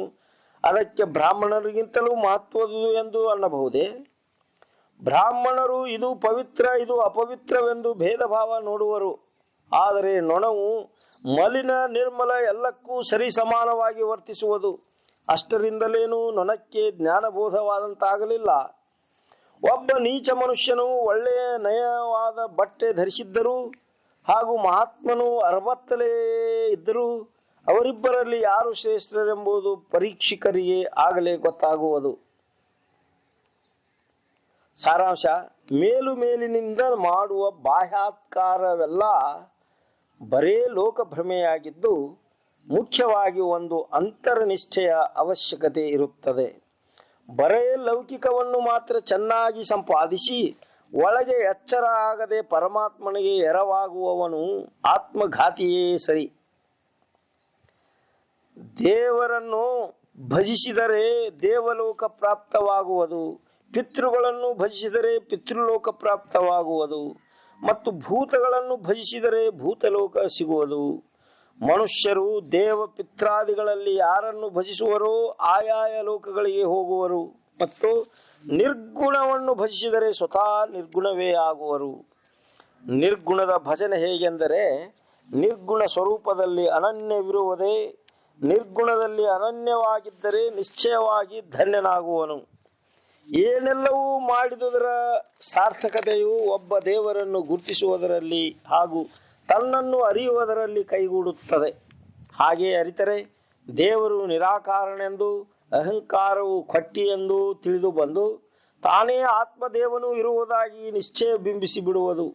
ಹೀಗಾದ ಮೇಲೆ ಮತ್ತೆ ಸಂಶಯವೇನು? ಆ ಸ್ಥಿತಿಯಲ್ಲಿ ಆತ್ಮವಸ್ತುವು ಆತ್ಮತ್ವದಿಂದ ವಿರಾಜಿಸುತ್ತಿರುವುದು ಮತ್ತು ಹುಡುಕಾಡಿಯಾದರೂ ದೇಹ ಭಾವವು ಕಿಂಚಿತ್ತು ಸಹ ಉಳಿದಿರುವುದಿಲ್ಲ. ಹೀಗೆ ಸಿದ್ಧ ಸ್ಥಿತಿಯನ್ನು ಹೊಂದಿದವನಿಗೂ ಮತ್ತೆ ಸಾಧನವು ಅವಶ್ಯವೆನ್ನುವುದು ಬರೇ ಸಂಶಯದ ಕೆಲಸವು. ಮುಕ್ತನಿಗೆ ಏನಾದರೂ ಬಂಧನವಿದ್ದೀತೆ? ಸಾಧನದಿಂದ ಯಾವ ವಸ್ತುವನ್ನು ಸಾಧಿಸತಕ್ಕುದೋ ಆ ವಸ್ತುವೇ ಸಹಜ ಸಿದ್ಧವಾಗಿ ತಾನಿರುವೆನು ಎಂಬ ನಿಶ್ಚಯವಾದ ಮೇಲೆ ಸಾಧಕ ದೆಸೆಯು ಮುಗಿದು ಹೋಯಿತು. ಕುಂಬಾರನು ರಾಜನಾದ ಮೇಲೆ ಮತ್ತೆ ಕತ್ತೆಗಳನ್ನು ಏಕೆ ಕಾಯಬೇಕು? ಅವನಿಗೆ ಕುಂಬಾರಿಕೆಯ ಓಡಾಟ ಮತ್ತೇನು ಕಾರಣ? ಹಾಗೆ ಸಾಧನಗಳನ್ನು ಮಾಡುವುದು ಎಂದರಾದರೂ ಚಿತ್ತದ ಒಂದೊಂದು ಊರ್ಮಿಯೇ ಆಗಿವೆ. ಅರ್ಥಾತ್ ಸಾಧನಗಳು ಶ್ರಮರೂಪವಿರುವವು. ಆದರೆ ಮೂಲತಃ ಸಾಧ್ಯವು ಹಸ್ತಗತವಾದ ಮೇಲೆ ಸಾಧನಗಳಿಗೆ ಅವಕಾಶವಾದರೂ ಎಲ್ಲಿರುವುದು? ಆ ಪೂರ್ಣ ಸ್ಥಿತಿಯಲ್ಲಿ ಸಾಧನ ಮಾಡಿ ಏನನ್ನು ಸಾಧಿಸಬೇಕು? ನಿಯಮಗಳನ್ನು ಹಿಡಿದು ಯಾವ ಫಲ ದೊರಕಿಸಬೇಕು? ಒಟ್ಟಿಗೆ ತಾನೇ ಪರಿಪೂರ್ಣ ವಸ್ತು ಇರಲಿಕ್ಕಾಗಿಯೂ ಸುಮ್ಮನೆ ಯಾಕೆ ದಿಕ್ಕು ತಪ್ಪಿ ಓಡಾಡಬೇಕು? ಹಾಗೆ ನೋಡುತ್ತಿರಲಿಕ್ಕಾಗಿ ದೇಹವಂತೂ ಪಂಚಮಹಾಭೂತಗಳದು. ಜೀವನಾದರೂ ಬ್ರಹ್ಮದ ಅಂಶನು ಮತ್ತು ಪರಮಾತ್ಮನಂತೂ ಅನನ್ಯತೆಯ ಸ್ಥಾನವಾಗಿರುವನು. ಅಲ್ಲಿ ಸುಮ್ಮನೆ ಮೇಲಿನಿಂದ ನೋಡಿದರೆ ಅಹಂಕಾರ ತೋರುವುದು. ಆದರೆ ಹುಡುಕಾಡಿದರೆ ಅದೇನೂ ಇರುವುದಿಲ್ಲ. ಈ ಶೋಧದಲ್ಲಿ ತತ್ವಗಳು ಎಣಿಕೆಯೇ ಆಗಿ ನಿರಸನೆ ಹೊಂದಲು ಕೇವಲ ಆತ್ಮನೇ ಉಳಿಯುವನು. ನಿಜವಾಗಿ ಆತ್ಮನು ತನ್ನ ಪೂರ್ಣ ಸ್ಥಿತಿಯಿಂದ ಇರುವನು. ಜೀವನು ತನ್ನ ವ್ಯಾವಹಾರಿಕ ಅಸ್ತಿತ್ವದಿಂದ ಇರುವನು ಮತ್ತು ಮಾಯೆಯು ತನ್ನ ಸ್ವಭಾವದ ಅನುಗುಣವಾಗಿ ಮಾಯಿಕತೆಯಿಂದ ಪಸರಿಸಿರುವುದು. ಹೀಗೆ ಇವೆಲ್ಲವೂ ಇರುತ್ತಿದ್ದು ತಾನೂ ಒಬ್ಬನು ಯಾವನೋ ಇರುವನೆಂದು ಅನಿಸುವುದು. ಇದನ್ನೆಲ್ಲ ಶೋಧಿಸಿ ನೋಡುವವನೇ ಜ್ಞಾನಿಯು. ಬೇರೆ ಎಲ್ಲರನ್ನು ಪರೀಕ್ಷಿಸಬಲ್ಲವನಾದರೂ ತನ್ನನ್ನು ನೋಡಿಕೊಳ್ಳಲಾರದ ವ್ಯವಹಾರ ಜ್ಞಾನಿಯು ಅಭಿಮಾನ ರೂಪದ ಏಕದೇಶಿ ಇರುತ್ತಾನೆ. ಅವನ ಆ ಅಹಂ ವೃತ್ತಿಯನ್ನು ಪರೀಕ್ಷಿಸಿದರೂ ಕೂಡ ಅಲ್ಲಿ ಏನೂ ಉಳಿಯಲಿಲ್ಲ. ಪ್ರಕೃತಿಯ ನಿರಸನೆಯಿಂದ ವಿಕಾರ ಎಲ್ಲವೂ ಹೊರಟು ಹೋಯಿತು. ಆಮೇಲೆ ಅವಶಿಷ್ಟವಾಗುವುದೇ ನಿಖಿಲ ನಿರ್ಗುಣ ಸ್ವರೂಪವು ಹಾಗೂ ವಿಚಾರದಿಂದ ಅದೇ ತಾನಾಗಿದ್ದಾನೆ. ಹೀಗೆ ಪರಮಾರ್ಥದ ಮರ್ಮ ಅಗಾಧವಾಗಿದೆ.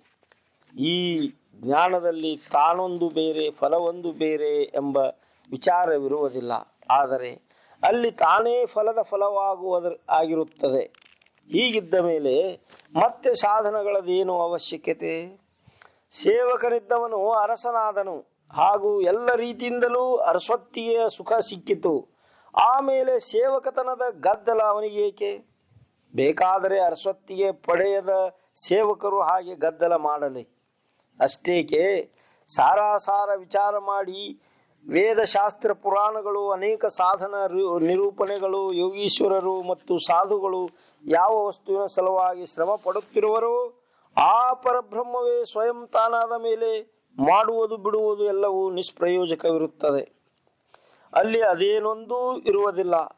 ಸೇವಕನು ಮೊದಲು ರಾಜಾಜ್ಞೆಗೆ ಅಂಜುತ್ತಿದ್ದನು. ಆದರೆ ಅವನೇ ಮುಂದೆ ರಾಜನಾದನೆಂದರೆ ಅವನ ರಂಕತ್ವದೊಡಗೂಡವೇ ರಾಜಭಯವೂ ಹಾರಿ ಹೋಗುವುದು ಅಷ್ಟೇ. ಅರ್ಥಾತ್ ಪೂರ್ಣತೆ ಪಡೆದ ಮೇಲೆ ಎಲ್ಲ ಸಾಧನಗಳು ಪರಿಸಮಾಪ್ತವಾಗುವವು. ಇನ್ನು ಸಿದ್ಧನು ಸಾಧನಗಳನ್ನು ಮಾಡಬೇಕು ಎಂದು ಅಂದರೆ ವೇದಗಳೇ ವೇದಾಜ್ಞೆಯಂತೆ ನಡೆಯಬೇಕೇ? ಹೇಗೆ? ಶಾಸ್ತ್ರಗಳೇ ಶಾಸ್ತ್ರಾಭ್ಯಾಸ ಮಾಡಬೇಕೇನು? ಅಥವಾ ತೀರ್ಥವೇ ತೀರ್ಥಗಳಿಗೆ ಹೋಗುವುದುಂಟೆ? ಅಮೃತವೇ ಅಮೃತಪಾನ ಮಾಡಬೇಕೇನು? ಅನಂತನೇ ಅನಂತನನ್ನು ಲಕ್ಷಿಸಬೇಕೆ? ಮತ್ತು ಸ್ವತಃ ಭಗವಂತನೇ ಭಗವಂತನ ಭಜನೆ ಮಾಡುವುದೆಂದಿಗಾದರೂ ಉಂಟೆ? ಸ್ವಯಂ ಸದ್ವಸ್ತುವೇ ಆ ಸತ್ಯವನ್ನು ತ್ಯಜಿಸಬೇಕೆ? ನಿರ್ಗುಣ ಸ್ವರೂಪವೇ ನಿರ್ಗುಣದೊಡನೆ ಐಕ್ಯತೆ ಪಡೆಯಬೇಕೆ? ಮತ್ತು ಸ್ವತಃ ಸ್ವರೂಪವೇ ಸ್ವರೂಪದಲ್ಲಿ ತಲ್ಲೀನತೆ ಹೊಂದುವುದು ಸಾಧ್ಯವೇ?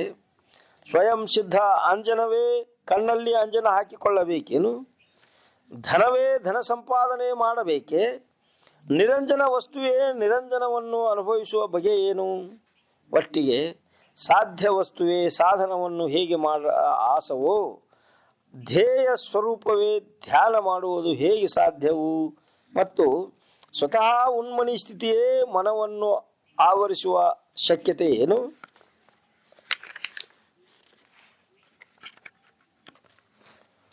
ಭ್ರಮ ನಿರೂಪಣೆ. ಈ ಮೊದಲು ಉತ್ಪತ್ತಿ ಸ್ಥಿತಿ ಸಂಹಾರದ ರೀತಿಯನ್ನು ವಿವರಿಸಿದೆವು. ಆದರೆ ಅದೆಲ್ಲ ಘಟನೆಯಾದರೂ ನಿರ್ಗುಣ ನಿರಾಕಾರನಾದ ಪರಮಾತ್ಮನು ಇದ್ದಕ್ಕಿದ್ದಂತೆಯೇ ಇರುವನು. ಈ ಪರವಸ್ತುವಿನಲ್ಲಿ ಆಗಿ ಇದ್ದು ಹೋಗುವ ಉಪಾಧಿ ಏನೂ ಸಂಬಂಧವಿರದೆ ಅದು ಆದಿ ಮಧ್ಯ ಅಂತ್ಯದಲ್ಲಿ ತುಂಬಿಯೇ ಕುಳಿತಿದೆ. ಸಾರಾಂಶ: ಪರಬ್ರಹ್ಮವು ಇದ್ದೇ ಇರುತ್ತಿದ್ದು ನಡುವೆ ಈ ಭ್ರಮೆ ತೋರುವುದು. ತೋರಿದರೇನಾಯಿತು? ಅದೆಲ್ಲವೂ ಕೆಲ ಕಾಲದ ಮೇಲೆ ನಾಶವಾಗುವುದು. ಉಪಾಧಿಯು ಉತ್ಪತ್ತಿಯಾಗುವುದು, ಸ್ಥಿತಿ ಪಡೆಯುವುದು, ಸಂಹಾರ ಹೊಂದುವುದು. ಸ್ಥಿತಿ ಕಾಲದಲ್ಲಿಯೂ ಸಹ ಸರ್ವದಾ ಜನ್ಮ ನಾಶಕ್ಕೀಡಾಗುತ್ತಿರುವುದು. ಕೊನೆಗಂತೂ ಎಲ್ಲಕ್ಕೂ ಪ್ರಳಯ ಉಂಟೇ ಉಂಟು. ಇದರಲ್ಲಿಯೂ ವಿಚಾರವಂತನು ಶಾಶ್ವತ ಅಶಾಶ್ವತದ ವಿವೇಕ ನೋಡಿ ಜಗತ್ತು ಇರಲಿಕ್ಕೆ ಅದರ ಪರಿಸ್ಥಿತಿಯನ್ನು ತಿಳಿಯುತ್ತಾನೆ. ಆದರೆ ಅನೇಕ ಭ್ರಮಿಷ್ಠರು ಒಂದೆಡೆ ಕೂಡಿರುವಲ್ಲಿ ತಿಳಿದವನದ ಏನು ನಡೆಯುವುದು? ಜಗತ್ತಿನಲ್ಲಿ ತಿಳಿದವರೆನ್ನುವವರು ಬಹಳ ವಿರಳರು. ಒಳ್ಳೆಯದು, ಅಪರೂಪರಾದ ತಿಳಿದವರ ಲಕ್ಷಣವನ್ನು ಸ್ವಲ್ಪ ವಿವರಿಸುವ. ಆ ಮಹಾತ್ಮನು ಭ್ರಮೆರಹಿತನಾಗಿ ಇರುತ್ತಾನೆ. ಭ್ರಮೆಯು ಯಾವನಿಗಿಲ್ಲವೋ ಅವನೇ ಶ್ರೇಷ್ಠನು ಎಂದು ಗುರುತಿಸಿರಿ. ಇನ್ನು ಭ್ರಮೆಯಿಂದ ಆದರೂ ಏನೆಂಬುದನ್ನು ನಿರೂಪಣೆ ಮಾಡುವೆವು, ಕೇಳು. ಪರಬ್ರಹ್ಮವು ಎಂದೆಂದಿಗೂ ವಿಕಾರ ಹೊಂದದೆ ಸತತವಾಗಿದ್ದು ಅದರ ಹೊರತಾಗಿ ಭಾಸವಾದುದೆಲ್ಲ ಭ್ರಮೆಯಾಗಿದೆ. ಹೆಚ್ಚಿಗೇನು? ಕಲ್ಪಾಂತವುಳ್ಳ ತ್ರಿಗುಣ ಪಂಚಭೂತ ರೂಪಿ ಈ ಸಂಪೂರ್ಣ ಜಗತ್ತೇ ಭ್ರಮೆ ಇರುವುದು. ನಾನು ನೀನೆನ್ನುವುದು ಭ್ರಮೆಯು, ಉಪಾಸನೆಯೂ ಸಹ ಭ್ರಮೆಯು, ಮತ್ತು ಸಿದ್ಧಾಂತವಾಗಿ ಈಶ್ವರ ಭಾವವಾದರೂ ಭ್ರಮೇ ಇದೆ. ಭ್ರಮೇನಾಹಂ ಭ್ರಮೇನ ತ್ವಂ ಭ್ರಮೇನೋಪಾಸಕ ಜನಃ ಭ್ರಮೇನೇಶ್ವರ ಭಾವತ್ವಂ ಭ್ರಮ ಮೂಲವಿದಂ ಜಗತ್. ಅದಕ್ಕಾಗಿ ಜಗತ್ತು ಭಾಸವಾಗುತ್ತಿದ್ದರೂ ಈ ಎಲ್ಲವೂ ಭ್ರಾಂತಿಯೇ ಇರುವುದು. ಈ ನಿಜ ವಿಚಾರವನ್ನು ತಿಳಿದವರೇ ಧನ್ಯರು.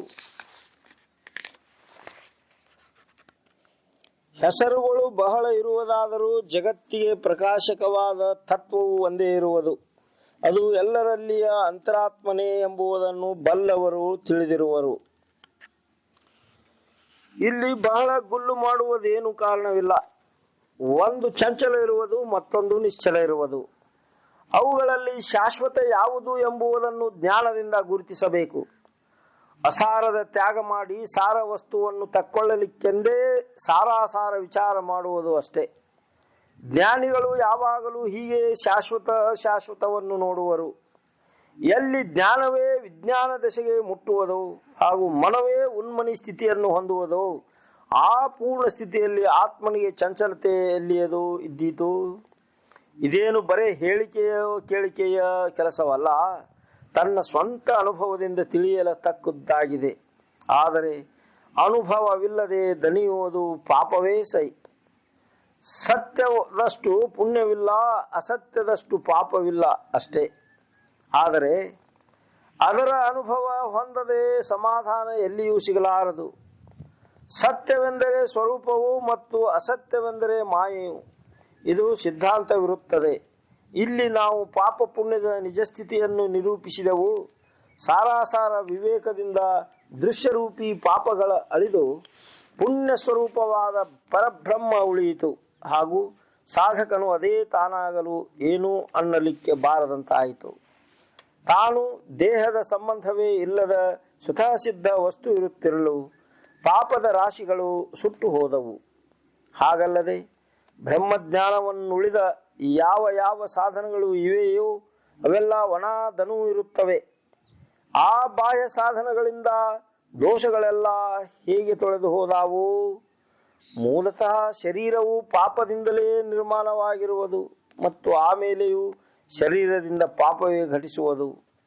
ಹೀಗೆ ಒಳಗೆ ರೋಗವಿರಲು ಮೇಲಿನ ಈ ಉಪಚಾರಗಳೇನು ಮಾಡುವವು? ಇದನ್ನು ಅನೇಕ ಕ್ಷೇತ್ರಗಳಲ್ಲಿ ಮುಂಡನೆ ಮಾಡಿಯಾದರೂ, ಅನೇಕ ತೀರ್ಥಗಳಲ್ಲಿ ದಂಡನೆ ಮಾಡಿಯಾದರೂ, ಅಲ್ಲಲ್ಲಿ ಅನೇಕ ನಿರ್ಬಂಧಗಳಿಂದ ಖಂಡಿಸಿದರು, ಅಥವಾ ತರತರದ ಮಣ್ಣಿನಿಂದ ತಿಕ್ಕಿದರು, ಕಾಯ್ದ ಮುದ್ರೆಯಿಂದ ಬರೆ ಕೊಟ್ಟರು, ಅಷ್ಟೇ ಮೇಲಿನಿಂದ ಕೆತ್ತಿ ತೆಗೆದರು, ಅದು ಶುದ್ಧವಾಗಲರಿಯದು.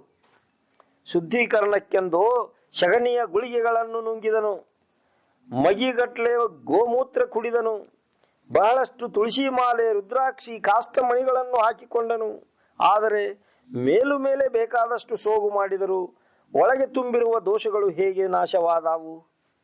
ಆ ದೋಷಗಳನ್ನು ಸುಟ್ಟು ಹಾಕಲಿಕ್ಕೆ ಆತ್ಮಜ್ಞಾನ ಬೇಕು.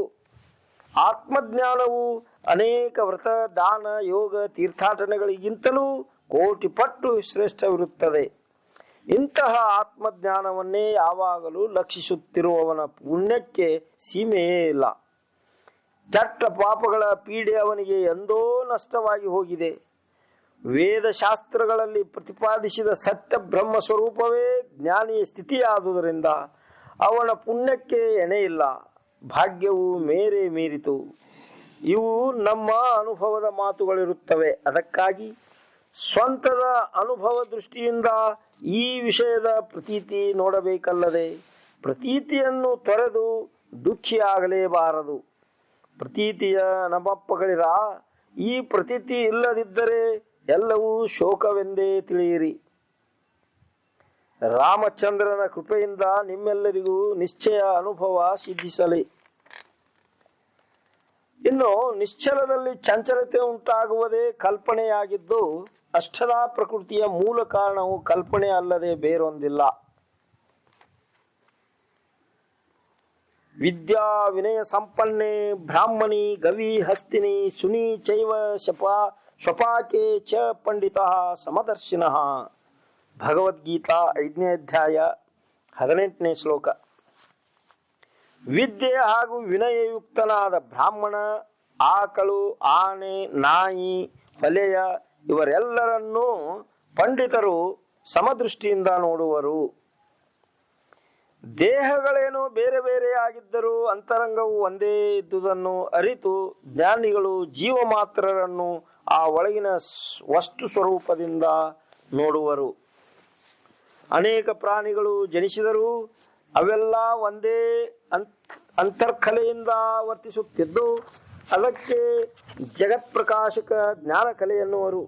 ಆರುವೆ ಕಿವಿಯಲ್ಲಿ ಎಲ್ಲಾ ಶಬ್ದಗಳನ್ನು ಕೇಳುವುದು, ಚರ್ಮದಿಂದ ತಣ್ಣಗೆ ಬೆಚ್ಚಗೆ ತಿಳಿಯುವುದು, ಕಣ್ಣಿನಿಂದ ವಸ್ತುಗಳನ್ನೆಲ್ಲ ನೋಡುವುದು, ಅದು ನಾಲಿಗೆಯಲ್ಲಿ ರಸ ವಿಷಯ ತಿಳಿಯುವುದು, ಮೂಗಿನಲ್ಲಿ ವಾಸನೆ ತಕ್ಕೊಳ್ಳುವುದು ಮತ್ತು ಕರ್ಮೇಂದ್ರಿಯ ದ್ವಾರದಿಂದ ವಿವಿಧ ವಿಷಯ ಸುಖ ತಕ್ಕೊಳ್ಳುವುದು. ಜ್ಞಾನ ಕಲೆಯು ಸುಳ್ಳೆ ಸೂಕ್ಷ್ಮದಿಂದ ದೇಹ ರಕ್ಷಣೆ ಮಾಡುವುದು, ಅನೇಕ ಸುಖ ದುಃಖಗಳನ್ನು ಪರೀಕ್ಷಿಸುವುದು. ಅದಕ್ಕೆ ಅಂತರ್ಸಾಕ್ಷಿಯಾದ ಅಂತರಾತ್ಮನೆನ್ನುವರು. ಹೆಚ್ಚಿಗೇನು ಆತ್ಮ, ಅಂತರಾತ್ಮ, ವಿಶ್ವಾತ್ಮ, ಚೈತನ್ಯ, ಸರ್ವಾತ್ಮ, ಸೂಕ್ಷ್ಮಾತ್ಮ, ಜೀವಾತ್ಮ, ಶಿವಾತ್ಮ, ಪರಮಾತ್ಮ, ದೃಷ್ಟ, ಸಾಕ್ಷಿ, ಶಕ್ತಿರೂಪ ಇವೆಲ್ಲವೂ ಜ್ಞಾನ ಕಲೆಯ ಹೆಸರುಗಳೇ ಆಗಿವೆ. ಇಲ್ಲಿ 4 ತರದ ಜೀವರನ್ನು ವಿಶೇಷ ರೀತಿಯಿಂದ ಹೇಳಿದೆವು. ಆದರೆ ಈ ವಿಭಾಗವೆಲ್ಲ ಚಂಚಲವೇ ಆಗಿದ್ದು ಚಂಚಲವು ಸಂಪೂರ್ಣ ನಾಶವಾಗತಕ್ಕದ್ದೇ.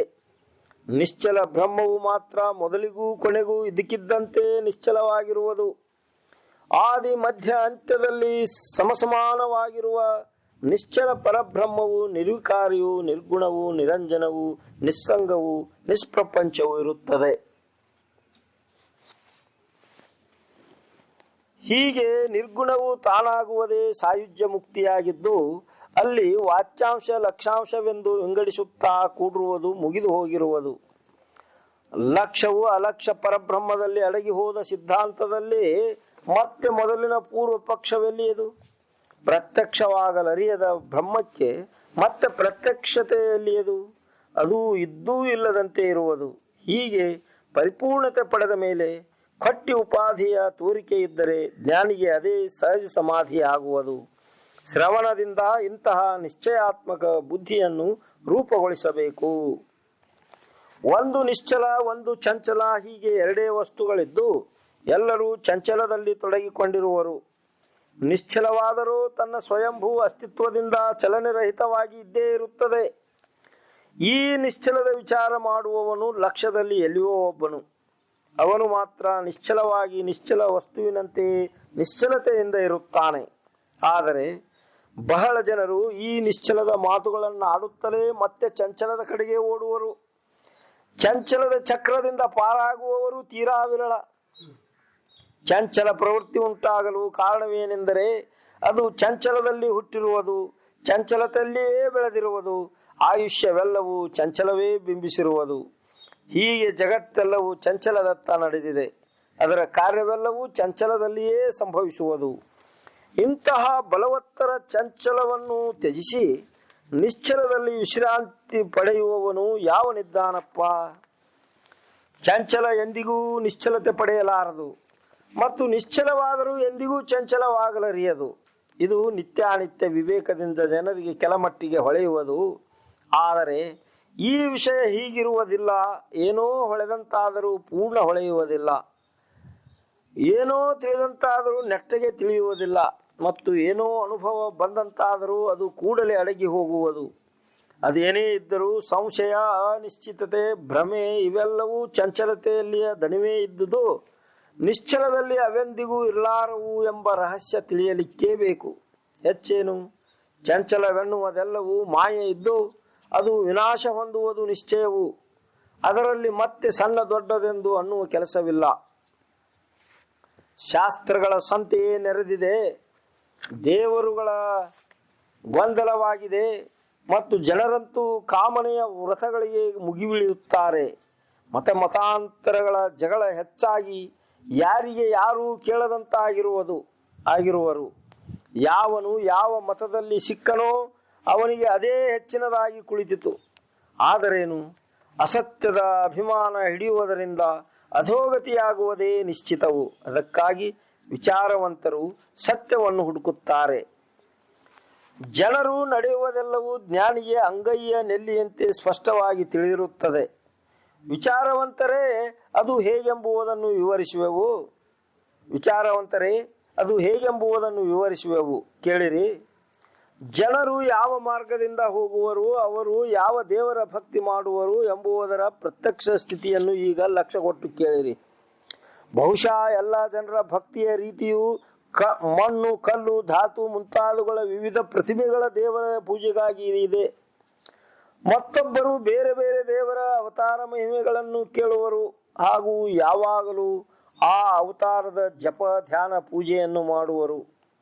ಬೇರೊಬ್ಬರು ಎಲ್ಲರ ಅಂತರಾತ್ಮನೂ ಜಗದ್ವ್ಯಾಪಿ ವಿಶ್ವಾತ್ಮನೂ ಆದ ದೃಷ್ಟ ಸಾಕ್ಷಿ ಜ್ಞಾನರೂಪ ಆತ್ಮನನ್ನು ದೇವರು ಎಂದು ತಿಳಿಯುವರು. ಮತ್ತು ಒಬ್ಬರು ಎಂದೆಂದಿಗೂ ಚಂಚಲತೆ ಹೊಂದದ ನಿರ್ಮಲ ನಿಶ್ಚಲ ಪರಬ್ರಹ್ಮ ವಸ್ತುವಿನೊಡನೆ ಐಕ್ಯದಿಂದ ಬ್ರಹ್ಮವೇ ಆಗಿರುವರು.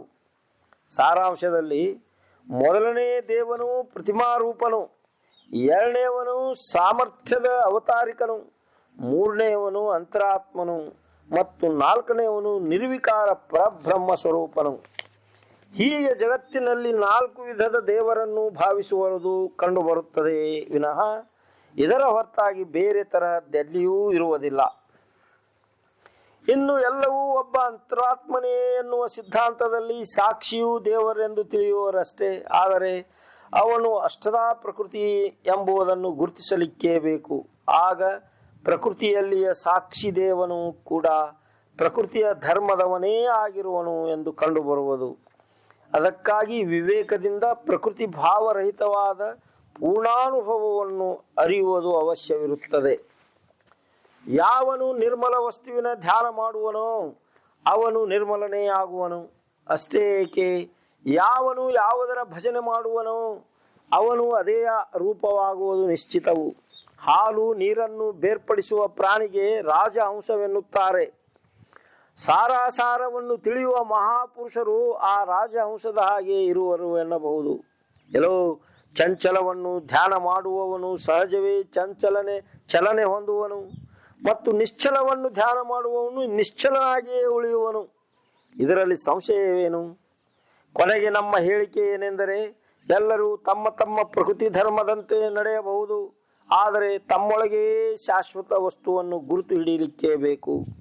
ಅವರು ಸತ್ಯ ಸ್ವರೂಪರಾಗಿ ಜನರಲ್ಲಿ ಜನರಂತೆ ನಡೆಯುವುದು ಇದೆ. ಅನಂತ ಜನ್ಮಗಳ ಕೊನೆಗೆ ಮಹತ್ ಭಾಗ್ಯದಿಂದ ನರ ಶರೀರ ಸಿಕ್ಕಿರುವುದು ಅಂದ ಮೇಲೆ ಇಲ್ಲಿ ನೀತಿ ನ್ಯಾಯದಿಂದ ಚೊಕ್ಕಟವಾಗಿ ನಡೆಯಬೇಕು.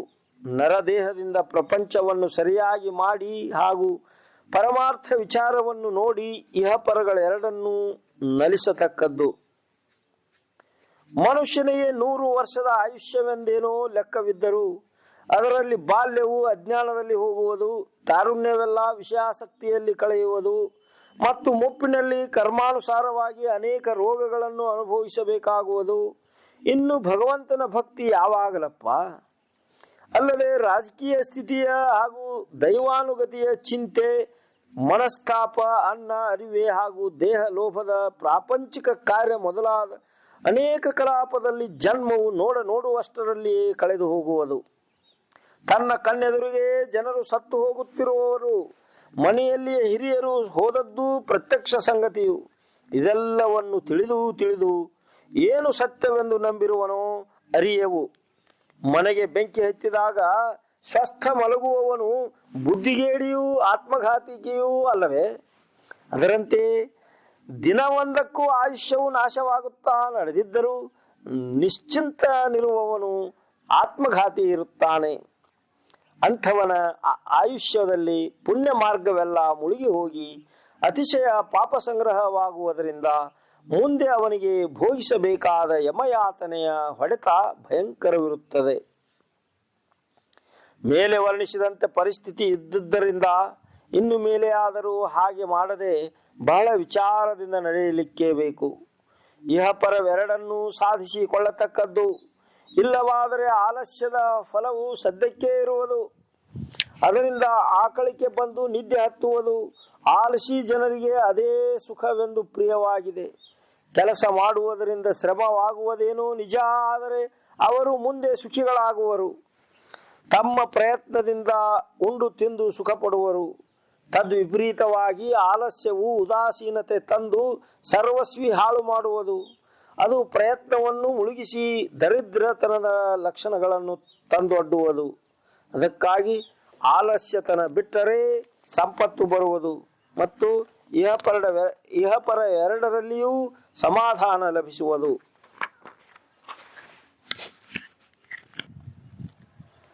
ಸಂಸಾರವೆಂಬ ಸಂತೆಗೆ ಬಂದವರಲ್ಲಿ ಕೆಲವರು ಶಾಶ್ವತ ವಸ್ತುವಿನ ಲಾಭದಿಂದ ಅಮರರಾದರು. ಒಬ್ಬರು ಪಾಪ ಮೋಸ ಹೋಗಿ ಗಂಟನ್ನೇ ಕಳೆದುಕೊಂಡರು. ಇದನ್ನು ಕಂಡು ತಿಳಿದವರು ಮೋಸ ಹೋಗದೆ ಸಾರ ವಸ್ತುವನ್ನೇ ಶೋಧ ಮಾಡಿ ತಕ್ಕೊಳ್ಳಬೇಕು ಮತ್ತು ಅಸಾರವಾದುದನ್ನು ಕಾರಿಕೆಯಂತೆ ತಿಳಿದು ತ್ಯಜಿಸಬೇಕು. ಆದರೆ ಆ ಕಾರಿಕೆಯನ್ನೇ ತಿಂದರೆ ಅದು ನಾಯಿಯ ಲಕ್ಷಣವಾಗುವುದು. ಅಂಥಲ್ಲಿ ಸುಶೀಲ ಬ್ರಾಹ್ಮಣ ಏನು ಮಣ್ಣು ಮಾಡಬೇಕು? ಇರಲಿ, ಅವರವರ ಸಂಚಿತ ಕರ್ಮದಂತೆ ಅವರವರಿಗೆ ಲಭ್ಯವಾಗುವುದು. ರೂಢಿಯಿಂದ ಅಂಗಗುಣವೇ ಆಗಿರುವುದೇನು ಹೋಗಲಾರದು. ಒಬ್ಬರು ಪಕ್ವಾನ್ನಗಳನ್ನು ಉಣ್ಣುವರು, ಒಬ್ಬರು ಶೌಚ ಬಳಿಯುವರು. ಆದರೆ ಚಮತ್ಕಾರವೆಂದರೆ ಪ್ರತಿಯೊಬ್ಬರು ತಮ್ಮ ವರ್ತನೆಯ ಅಭಿಮಾನವೇ ಹಿಡಿಯುವರು. ಒಂದೇ ವಾಕ್ಯದಲ್ಲಿ ವಿವೇಕದ ಹೊರತು ಮಾತನಾಡುವುದೆಲ್ಲವೂ ದಣು ಇರುವುದು.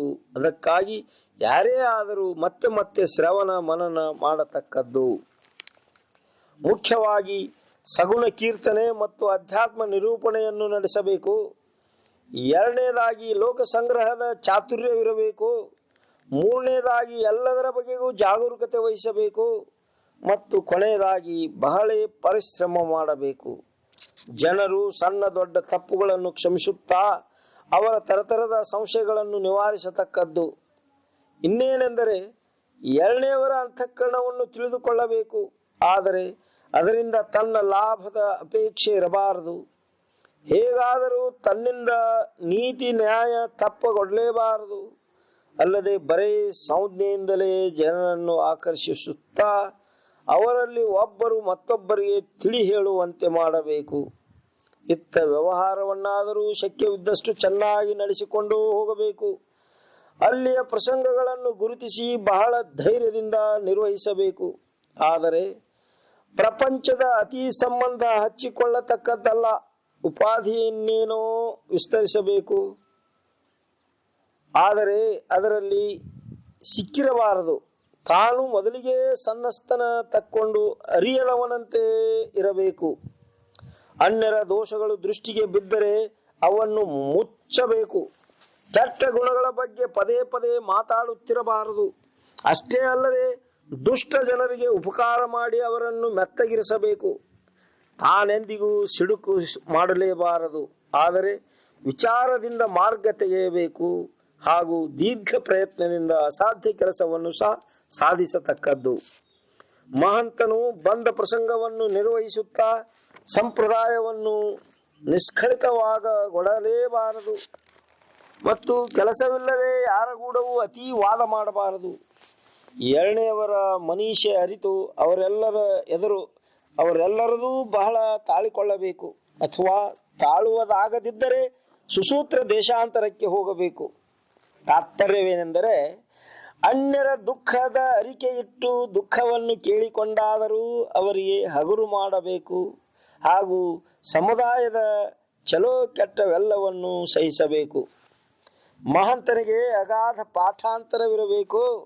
ವಿಚಾರ ಹತ್ತಿರವೇ ಇರಬೇಕು ಹಾಗೂ ಬೇಕಾದಾಗಲಾದರೂ ಪರೋಪಕಾರಕ್ಕೆ ಸಿದ್ಧತೆ ಬೇಕು.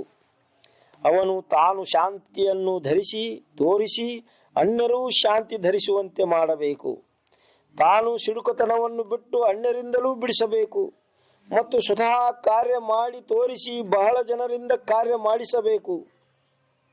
ಯಾರೊಬ್ಬರ ಹಿತಕ್ಕಾಗಿ ಅವರಿಗೆ ಅಪ್ರಿಯ ಬೋಧ ಮಾಡಬೇಕಾದರೆ ಅದನ್ನು ಆಡಿ ತೋರಿಸದೆ ಅದು ಬೇರೆ ರೀತಿಯಿಂದಲೇ ಅವನ ಲಕ್ಷ್ಯಕ್ಕೆ ಬರುವಂತೆ ಮಾಡಬೇಕು. ಹೀಗೆ ಬಹಳ ಜನರ ಕಷ್ಟ ಸಹಿಸದಿದ್ದರೆ ಆತನನ್ನು ಅವರು ನಂಬುವುದೇ ಇಲ್ಲ. ಆದರೆ ಇಲ್ಲಿ ಆದರೂ ಅತೀ ಸಹನಶೀಲತೆ ತೋರಿಸುತ್ತಾ ನಡೆದರೆ ತನ್ನನ್ನು ಯಾರೂ ಕೇಳದಂತಾಗಬಹುದು. ಇರಲಿ, ಲೋಕ ಸಂಗ್ರಹಕ್ಕಾಗಿ ಬಹಳ ಯುಕ್ತಿಗಳನ್ನು ಯಾರಿಗೂ ತಿಳಿಯಗೊಡ್ಲಾರದೆ ಯೋಚಿಸಬೇಕು. ಈ ಆಲೋಚನೆಯಲ್ಲಿ ಪರರನ್ನು ದುಃಖಪಡಿಸುವ ಉದ್ದೇಶ ಮಾತ್ರ ಇಟ್ಟಿರಬಾರದು. ಜನರನ್ನು ಪರೀಕ್ಷಿಸಿ ಬಿಟ್ಟು ಯುಕ್ತಿಯಿಂದ ಅವರ ಅಹಂಕಾರವನ್ನು ಖಂಡಿಸಬೇಕು. ಆದರೂ ಅಂಥವರನ್ನು ಸಹ ಸುತ್ತು ಹಾಕಿಸಿ ತಮ್ಮೊಳಗೆ ಕೂಡಿಸಿಕೊಳ್ಳಬೇಕು. ಕಚ್ಚಾ ಮನುಷ್ಯನನ್ನು ದೂರವಿಡಬೇಕು. ಗೋಜು ಹಾಕುವವನ ಸಂಗಡ ಮಾತಾಡಬಾರದು ಮತ್ತು ಅಕಸ್ಮಾತ್ತಾಗಿ ಅವರ ಸಂಸರ್ಗ ಉಂಟಾದರೆ ಬಿಟ್ಟು ಎಲ್ಲಿಯಾದರೂ ದೂರ ಹೋಗಬೇಕು. ಹೀಗೆ ವಿವರಿಸದೆ ಹೋದರೆ ರಾಜಕಾರಣವು ಬಲು ಗೂಢ ಇರುತ್ತದೆ. ಪ್ರಸನ್ನ ಚಿತ್ತನಿಗೇ ಅದರ ರಹಸ್ಯ ತಿಳಿಯಬಲ್ಲದು.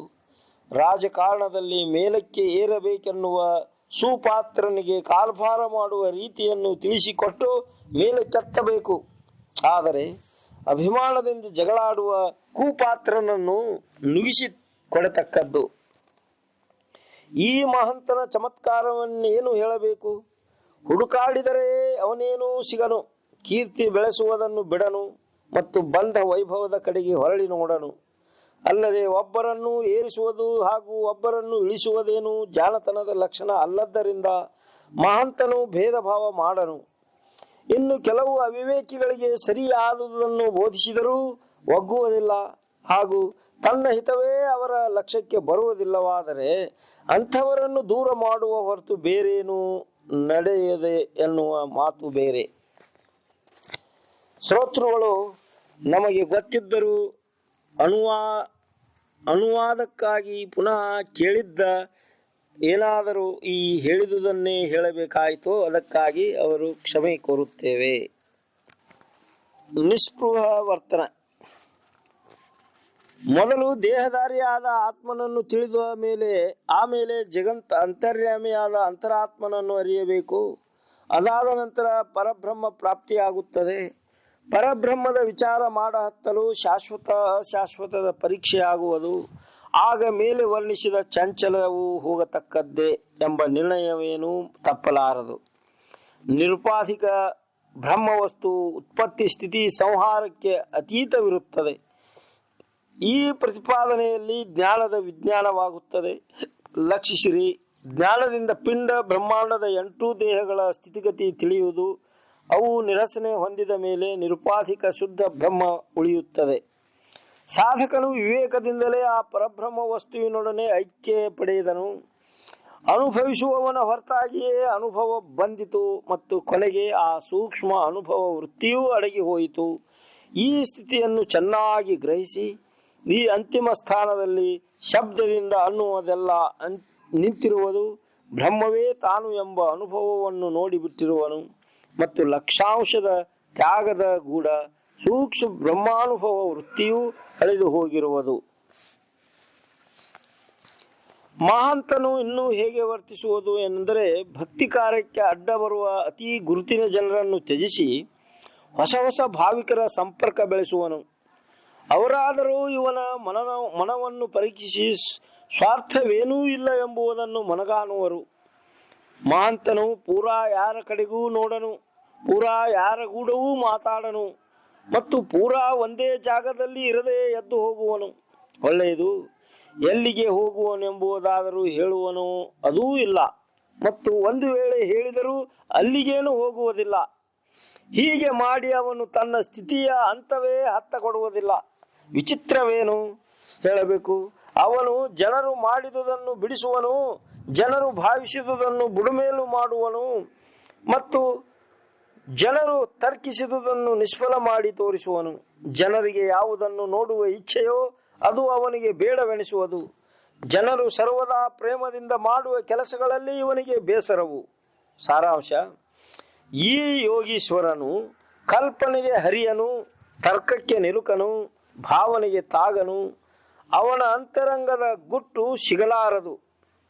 ಈ ಶರೀರವು ಕೂಡ ಒಂದು ಜಾಗದಲ್ಲಿ ದೊರಕದು.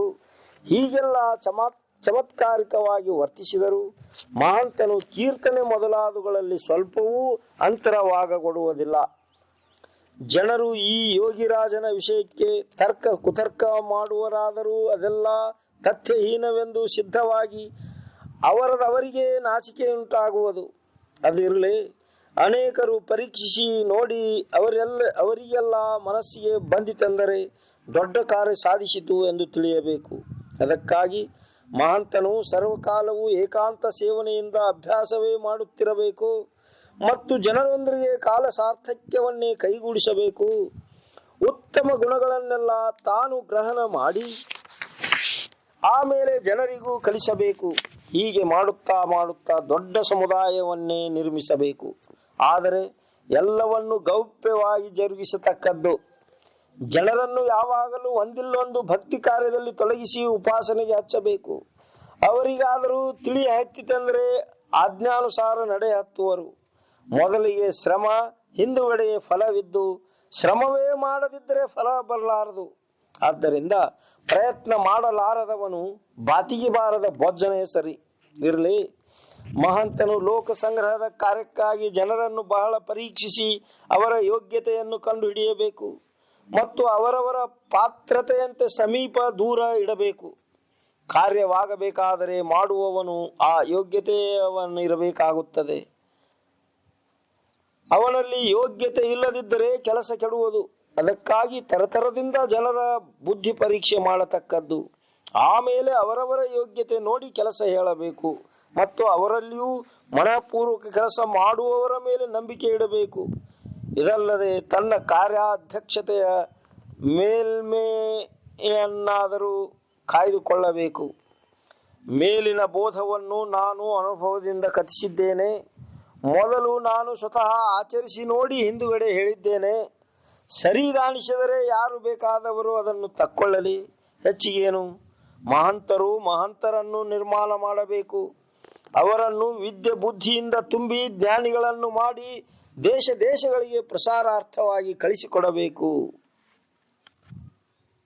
ವಿಮಲ ಲಕ್ಷಣ ನಿರೂಪಣೆ.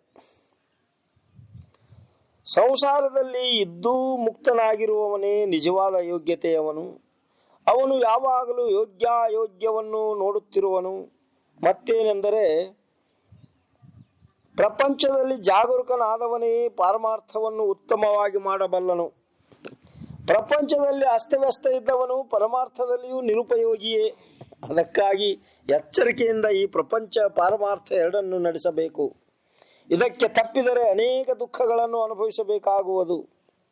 ಎಲೆ ಮೇಲಿನ ಕೀಟವೂ ಸಹ ಮುಂದೆ ಆ ಸೆರೆ ಸಿಕ್ಕ ಮೇಲೆ ಹಿಂದಿನ ಕಾಲನ್ನು ಎತ್ತಿ ಇಡುತ್ತಾ ನಡೆಯುವುದು. ಪಶು ಪಕ್ಷಾದಿ ಜೀವಿಗಳಾದರೂ ಎಷ್ಟೋ ವಿಚಾರದಿಂದ ನಡೆಯುವವು, ಆದರೆ ಮನುಷ್ಯರಾಗಿ ಭ್ರಮೆಯಲ್ಲಿ ಬಿದ್ದಿರುವರು. ಇದಕ್ಕೇನನ್ನಬೇಕು? ಇರಲಿ, ಒಟ್ಟಿಗೆ ದೂರದೃಷ್ಟಿ ಇರಬೇಕು. ಯಾವಾಗಲೂ ಖರೆ ಕೊಟ್ಟಿಯನ್ನು ವಿಂಗಡಿಸುತ್ತಾ ಇರಬೇಕು. ಪ್ರಪಂಚಕ್ಕೆ ಬಂದಿರುವ ಸತ್ಯ ಸಂಬಂಧ ಸ್ತ್ರೀ ಪುರುಷರೇ, ಶಾಂತ ಮನಸ್ಸಿನಿಂದ ನಾವು ಹೇಳುವುದರ ಅರ್ಥ ನೋಡಿಕೊಳ್ಳಿರಿ. ನಿಮ್ಮ ಇಚ್ಛೆಯೇ ಏನಿರುವುದು, ಕಲ್ಪನೆಯೂ ಏನು ಲೆಕ್ಕ ಹಾಕುವುದು ಮತ್ತು ಒಳಗೆ ಯಾವ ತೆರೆಗಳು ಹೇಳುವವು ಎಂಬುದನ್ನು ಅವಲೋಕಿಸಿರಿ. ಆಗ ತಿನ್ನಲಿಕ್ಕೆ ಉಣ್ಣಲಿಕ್ಕೆ ಚಲೋ ಇರಬೇಕು, ಉಡಲಿಕ್ಕೆ ತೊಡಲಿಕ್ಕೆ ಚೆನ್ನಾಗಿರಬೇಕು ಮತ್ತು ಏನೆಲ್ಲವೂ ತನ್ನ ಮನಸ್ಸಿನಂತೆ ಇರಬೇಕೆಂದು ಇಚ್ಛೆ ಇದ್ದುದು ಕಂಡುಬರುವುದು. ಆದರೆ ಅದರಂತೆ ಯಾವುದೂ ಆಗದೆ ಚಲೋ ಮಾಡಲಿಕ್ಕೆ ಹೋದರೆ ಆಕಸ್ಮಿಕವಾಗಿ ಕೆಟ್ಟದ್ದಾಗುತ್ತದೆ. ಜನರಲ್ಲಿ ಅಂತೂ ಪ್ರತ್ಯಕ್ಷವಾಗಿ ಕೆಲವರು ಸುಖಿಗಳು, ಕೆಲವರು ದುಃಖಿಗಳು ಇರುವರು. ದುಃಖಿಗಳಾಗಿ ಕೊನೆಗೆ ಎಲ್ಲವನ್ನೂ ಪ್ರಾರಬ್ಧದ ಮೇಲೆ ಹಾಕುತ್ತಿರುವರು. ನಿಜವಾಗಿ ಹೇಳಬೇಕೆಂದರೆ, ತಪ್ಪಿಲ್ಲದಂತೆ ಸರಿಯಾಗಿ ಪ್ರಯತ್ನ ಮಾಡಲಾಗುವುದಿಲ್ಲವೆಂದೇ ಕಾರ್ಯ ಸಿದ್ಧಿಸುವುದಿಲ್ಲ. ಆದರೆ ಏನು ಮಾಡಿದರೂ ತನ್ನ ದುರ್ಗುಣ ತನಗೆ ತಿಳಿಯುವುದೇ ಇಲ್ಲ. ಹಾಗೆ ತನ್ನದು ತನಗೇ ತಿಳಿಯದವನಿಗೆ ಹೆರವರದೇನು ತಿಳಿದೀತು? ಆದರೆ ಮನುಷ್ಯರು ನ್ಯಾಯದಿಂದ ಪರಾಂಗುಖರಾಗಿ ಹೀನದೀನರಾಗುವರು. ಜನರ ಮನಸ್ಸಿನಲ್ಲಿಯ ಭಾವ ತಿಳಿಯಲಾರದ ಹಾಗೂ ಜನರಂತೆ ವರ್ತಿಸಲಾಗದ ಮೂರ್ಖತನದಿಂದ ಜನರಲ್ಲಿ ಅನೇಕ ಜಗಳ ಏಳುವವು ಮತ್ತು ಮುಂದೆ ಆ ಜಗಳಗಳೇ ಬೆಳೆದು ಎಲ್ಲರೂ ದುಃಖಿತರಾಗುವರು. ಯೋಗ್ಯ ಪ್ರಯತ್ನದ ಅಭಾವದಲ್ಲಿ ದಣವೇ ಆಗುವುದು. ಆದರೆ ನಡೆಯ ರೀತಿ ಹೀಗಲ್ಲ. ಜನರನ್ನು ಪರೀಕ್ಷೆ ಮಾಡಿ ಅವರವರ ಸ್ವಭಾವವನ್ನು ಸರಿಯಾಗಿ ತಿಳಿದುಕೊಳ್ಳಲೇಬೇಕು.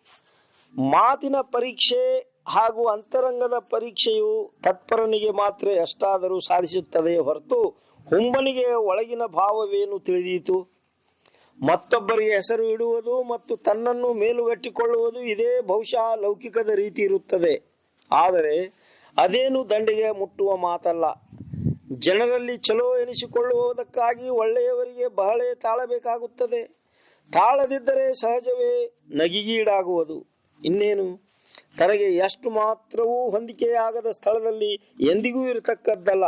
ಆದರೆ ಒಮ್ಮೆಲೆ ಮನ ಮುರಿದು ಹೋಗಲೂ ಬಾರದು. ನುಡಿಯೂ ಖರೆ, ನಡೆಯೂ ಖರೆ ಇದ್ದವನನ್ನು ಸಣ್ಣ ದೊಡ್ಡವರೆಲ್ಲರೂ ಮನ್ನಿಸುವರು.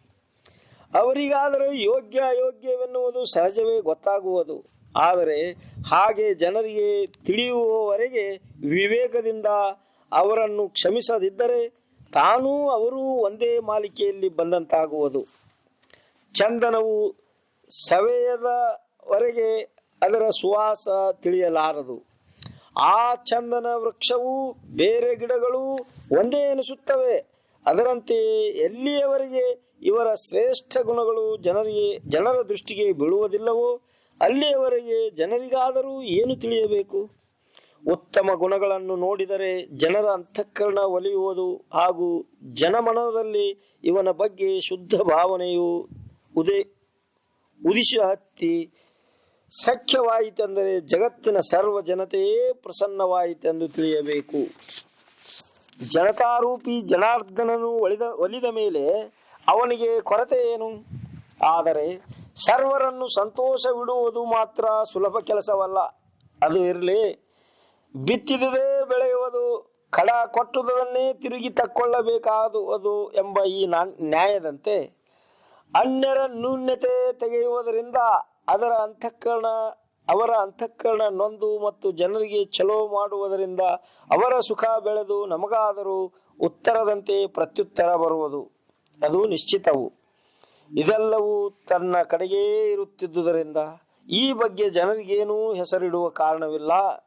ಅದಕ್ಕಾಗಿ ತನ್ನ ಮನಸ್ಸಿಗೆ ಕ್ಷಣ ಕ್ಷಣಕ್ಕೆ ಬುದ್ಧಿ ಹೇಳುತ್ತಿರಬೇಕು. ಇನ್ನು ನೀಚನಾದ ದುಷ್ಟ ಮನುಷ್ಯನ ಭೆಟ್ಟಿಯಾಗುವ ಪ್ರಸಂಗ ಬಂದು ತನ್ನ ಕ್ಷಮೆ ತಾಳ ತಪ್ಪುವಂತೆ ಕಂಡರೆ ಸಾಧಕನು ಮೌನದಿಂದಲೇ ಆ ಜಾಗವನ್ನು ಬಿಟ್ಟು ಬಿಡಬೇಕು. ಜನರು ಬಾಹ್ಯ ಪದಾರ್ಥಗಳ ಪರೀಕ್ಷೆಯಲ್ಲಿ ಪ್ರವೀಣರಿದ್ದರೂ ಮೇಲೆ ಹೇಳಿದಂತಹ ಮಾನವೀಯ ಅಂತರಂಗದ ಪರೀಕ್ಷೆ ಅರಿಯದ್ದರಿಂದ ಅವರು ದರಿದ್ರರಾಗುವುದರಲ್ಲಿ ಸಂದೇಹವಿಲ್ಲ. ಭೂಮಿಯ ಮೇಲಿನ ಜನರೆಲ್ಲರೂ ವಿವೇಕ ನೋಡಿ ಪ್ರಪಂಚ ಪರಮಾರ್ಥ ಎರಡನ್ನು ಚೆನ್ನಾಗಿ ಸಾಧಿಸಬೇಕು. ಈ ಪ್ರಪಂಚ ಸಾಧಿಸುವುದಕ್ಕಾಗಿ ಬಲ್ಲವರ ಸಂಗತಿ ಹಿಡಿಯಬೇಕಾಗುವುದು ಮತ್ತು ಪಾರಮಾರ್ಥ ಸಾಧ್ಯವಾಗಬೇಕಾದರೆ ಸದ್ಗುರುವಿನ ಅವಶ್ಯಕತೆ ಇರುತ್ತದೆ. ಇನ್ನು ಸದ್ಗುರುವಿಗೆ ಏನು ಕೇಳಬೇಕೆಂಬುದು ಸಹ ತಿಳಿಯುವುದಿಲ್ಲ. ಅದನ್ನು ತಿಳಿಸಿಕೊಡುವೆವು. ಅವರಿಗೆ ಅನನ್ಯ ಭಕ್ತಿಯಿಂದ 2 ಮಾತುಗಳನ್ನು ಕೇಳತಕ್ಕದ್ದು ಒಳ್ಳೆಯದು. ಆದರೆ ಆ 2 ಮಾತುಗಳಾದರೂ ಯಾವುವು ಎಂದರೆ ದೇವನಾರು ಮತ್ತು ತಾನಾರು ಎಂಬಿವೇ ಆಗಿವೆ. ಈ ವಿಷಯವಾಗಿ ಪುನಃ ಪುನಃ ವಿಚಾರಿಸಿ ಪೂರ್ಣ ತಿಳಿದುಕೊಳ್ಳಬೇಕು. ಮೊದಲಿಗೆ ಮುಖ್ಯನಾದ ದೇವನಾರು ಮತ್ತು ಆಮೇಲೆ ಭಕ್ತನಾದ ತಾನಾರು ಎಂಬ ಬಗ್ಗೆ ಮತ್ತೆ ಮತ್ತೆ ಪಂಚೀಕರಣ ಹಾಗೂ ಮಹಾವಾಕ್ಯದ ವಿವರಣೆ ಮಾಡಬೇಕು. ಹೆಚ್ಚಿಗೇನು, ಏನೆಲ್ಲವೂ ಮಾಡಿದುದರ ಫಲವಾಗಿ ಶಾಶ್ವತ ವಸ್ತುವಿನ ಹಾಗೂ ತನ್ನ ನಿಜ ಜ್ಞಾನ ಪಡೆದರೆ ಸರಿ. ಶಾಶ್ವತ ಅಶಾಶ್ವತದ ವಿಚಾರ ಮಾಡಿ ನೋಡಲು ಪದಾರ್ಥಗಳು ನಾಶವಂತವಿರುತ್ತವೆಂದು ನಿರ್ಣಯವಾಗುತ್ತದೆ. ಅದಕ್ಕಾಗಿ ಮೂಲ ಕಾರಣನಾದ ಪರಮಾತ್ಮನನ್ನು ಗುರುತು ಹಿಡಿಯಬೇಕು. ಮಾಯೆಯ ಕೈವಾಡದಿಂದ ತೋರುವ ನಿಶ್ಚಲ ಚಂಚಲ ಜಡ ಇವುಗಳಲ್ಲಿ ಅಳಿಯದ ಸಾರ ವಸ್ತುವಾದ ಪರಬ್ರಹ್ಮವನ್ನು ಹುಡುಕಬೇಕು. ಮತ್ತು ಅದಕ್ಕಾಗಿ ಪರೀಕ್ಷಿಕರು ವಿಚಾರದಿಂದ 3 ಲೋಕಗಳನ್ನು ಸುತ್ತಾಡಿ ಕೊಟ್ಟಿಯಾದುದನ್ನು ತುಂಡರಿಸಬೇಕು. ಪರೀಕ್ಷೆಗೆ ನಿಂತ ಮೇಲೆ ಮಾಯೆಯ ಸರ್ವರೂಪವು ಕೊಟ್ಟಿ ಎಂದು ನಿಶ್ಚಯಿಸಿ ಅದನ್ನು ಬಿಸಾಡಬೇಕು ಹಾಗೂ ಖರೆಯಾದುದನ್ನು ತಕ್ಕೊಳ್ಳಬೇಕು. ಆ ವಿಚಾರ ಪ್ರಣಾಳಿಯಿಂದ ಪಂಚಭೌತಿಕ ವಿಶ್ವವೆಲ್ಲ ಕೊಟ್ಟಿದ್ದು ನಾಶ ಹೊಂದುವುದು. ಅರ್ಥಾತ್ ಪಿಂಡದ 4 ದೇಹಗಳು ಮತ್ತು ಬ್ರಹ್ಮಾಂಡದ 4 ದೇಹಗಳು ನಾಶವಂತವಿರುತ್ತವೆ. ಹೆಚ್ಚಿಗೇನು, ಕಂಡುದುದೆಲ್ಲ ನಾಶವಾಗುವುದು, ಹುಟ್ಟಿದುದೆಲ್ಲ ಸಾಯುವುದು ಮತ್ತು ರಚನೆಯಾದುದೆಲ್ಲ ಮುರಿದು ಬೀಳುವುದು, ಬೆಳೆದುದೆಲ್ಲ ಕುಸಿಯುವುದು, ಬಂದುದೆಲ್ಲ ಹೋಗುವುದು. ಕಲ್ಪಾಂತ ಸಮಯಕ್ಕೆ ಪಂಚಭೂತಗಳೇ ಒಂದನ್ನೊಂದು ನುಂಗುವವು. ಸದ್ಯದ ಪ್ರತೀತಿಯನ್ನು ನೋಡಿದರಾದರೂ ತೊಟ್ಟ ದೇಹಗಳೆಲ್ಲ ನಾಶವಾಗುವವು ಅಷ್ಟೇ. ಆ ದೇಹಗಳಿಗೆ ಕಾರಣವೂ ರೇತವಿರುತ್ತದೆ. ರೇತಕ್ಕೆ ಕಾರಣವೂ ಅನ್ನವು, ಅನ್ನಕ್ಕೆ ಕಾರಣವೂ ವನಸ್ಪತಿಗಳು, ವನಸ್ಪತಿಗೆ ಕಾರಣವೂ ಪೃಥ್ವಿಯು. ಈ ಪೃಥ್ವಿಗೆ ಆಪು, ಆಪಕ್ಕೆ ತೇಜವು, ತೇಜಕ್ಕೆ ವಾಯು ಕಾರಣವಿರುವವೆಂದು ತಿಳಿಯಿರಿ. ಒಳ್ಳೆಯದು. ಅಂತರಾತ್ಮನಿಲ್ಲದಿದ್ದರೆ ವಾಯು ಎಲ್ಲಿಂದ ಬರುತ್ತಿತ್ತು? ಹಾಗೂ ವಿಕಾರ ಸಂಭವಿಸದಿದ್ದರೆ ಅಂತರಾತ್ಮನಾದರೂ ಎಲ್ಲಿಂದ ಬರುತ್ತಿದ್ದನು? ಮತ್ತು ಕೊನೆಗೆ ವಿಕಾರರಹಿತ ಮೂಲ ಪರಬ್ರಹ್ಮದಲ್ಲಿ ವಿಕಾರ ಎಲ್ಲಿಂದ ಬಂದಿತು? ಚೆನ್ನಾಗಿ ವಿಚಾರ ಮಾಡಿರಿ. ವಸ್ತುತಃ ನಿರ್ವಿಕಾರದಲ್ಲಿ ವಿಕಾರವಿಲ್ಲ. ಅಂತರಾತ್ಮನೂ ಇಲ್ಲ, ವಾಯು ಇಲ್ಲ, ತೇಜವೂ ಇಲ್ಲ, ಆಪು ಇಲ್ಲ, ಪೃಥ್ವಿ ಇಲ್ಲ. ಅಂತಹ ನಿರ್ಗುಣವಾದ ನಿರ್ವಿಕಾರವೇ ಶಾಶ್ವತ ವಸ್ತುವಾಗಿದ್ದು ಉಳಿದ ಅಷ್ಟದ ಪ್ರಕೃತಿಯೆಲ್ಲವೂ ನಾಶವಂತವಿರುತ್ತವೆ. ಈ ರೀತಿಯಾಗಿ ವಿನಾಶಿಯನ್ನು ತಿಳಿದು ನೋಡಲು ಅದು ಆಗಲೇ ಇದ್ದೂ ಇಲ್ಲದಾಯಿತು ಹಾಗೂ ಶಾಶ್ವತದ ಗುರ್ತಿನಿಂದ ಸಮಾಧಾನ ದೊರಕಿತು. ವಿವೇಕದ ವಿಚಾರದಿಂದ ಸತ್ಯಾಸತ್ಯದ ತಿಳಿವು ಉಂಟಾಗಿ ದೃಢ ನಿಶ್ಚಯವೂ ಆಯಿತು. ಒಟ್ಟಿಗೆ ಶಾಶ್ವತ ದೇವನು ನಿರ್ಗುಣ ಇರುವನು ಎಂಬುದು ಬಿಂಬಿಸಿತು. ಇದರಿಂದಲಾಗಿ ನಮಗೆ ಬೇಕಾದ 2 ಮಾತುಗಳಲ್ಲಿ ದೇವನಾರು ಎಂಬ ಒಂದು ಮಾತು ತಿಳಿಯಿತು. ಇನ್ನು ನಾನು ಯಾರೆಂಬುದನ್ನು ತಿಳಿಯಬೇಕಾಗಿದೆ. ನಾನು ಯಾರೆಂಬುದು ತಿಳಿಯಬೇಕೆಂದು ದೇಹದಲ್ಲಿಯ ತತ್ವಗಳನ್ನೆಲ್ಲ ಶೋಧಿಸುತ್ತಿರಲು ನಾನು ನೀನೆನ್ನುವುದು ಮನಸ್ಸಿನ ಕಲ್ಪನೆಯಾಗಿದೆ ಎಂದು ನಿಶ್ಚಿತವಾಗುವುದು. ಶರೀರದಲ್ಲೆಲ್ಲವೂ ಹುಡುಕಾಡಿದರೂ ನಾನು ಕಾಣಿಸುವುದೇ ಇಲ್ಲ.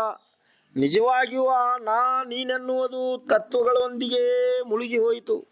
ಹಾಗೆ ದೃಶ್ಯ ಎನ್ನುವವೇ ಜಾರಿ ಹಾಗೂ ತತ್ವಗಳೆಲ್ಲವೂ ಎಣಿಕೆಯಾಗಿ ಅಳಿದು ಕೇವಲ ಒಂದು ಆತ್ಮವಸ್ತುವೇ ಇರಲಿಕ್ಕಾಗಿ ನೀನೆನ್ನುವುದು ಎಲ್ಲಿಯದು ಉಳಿದೀತು.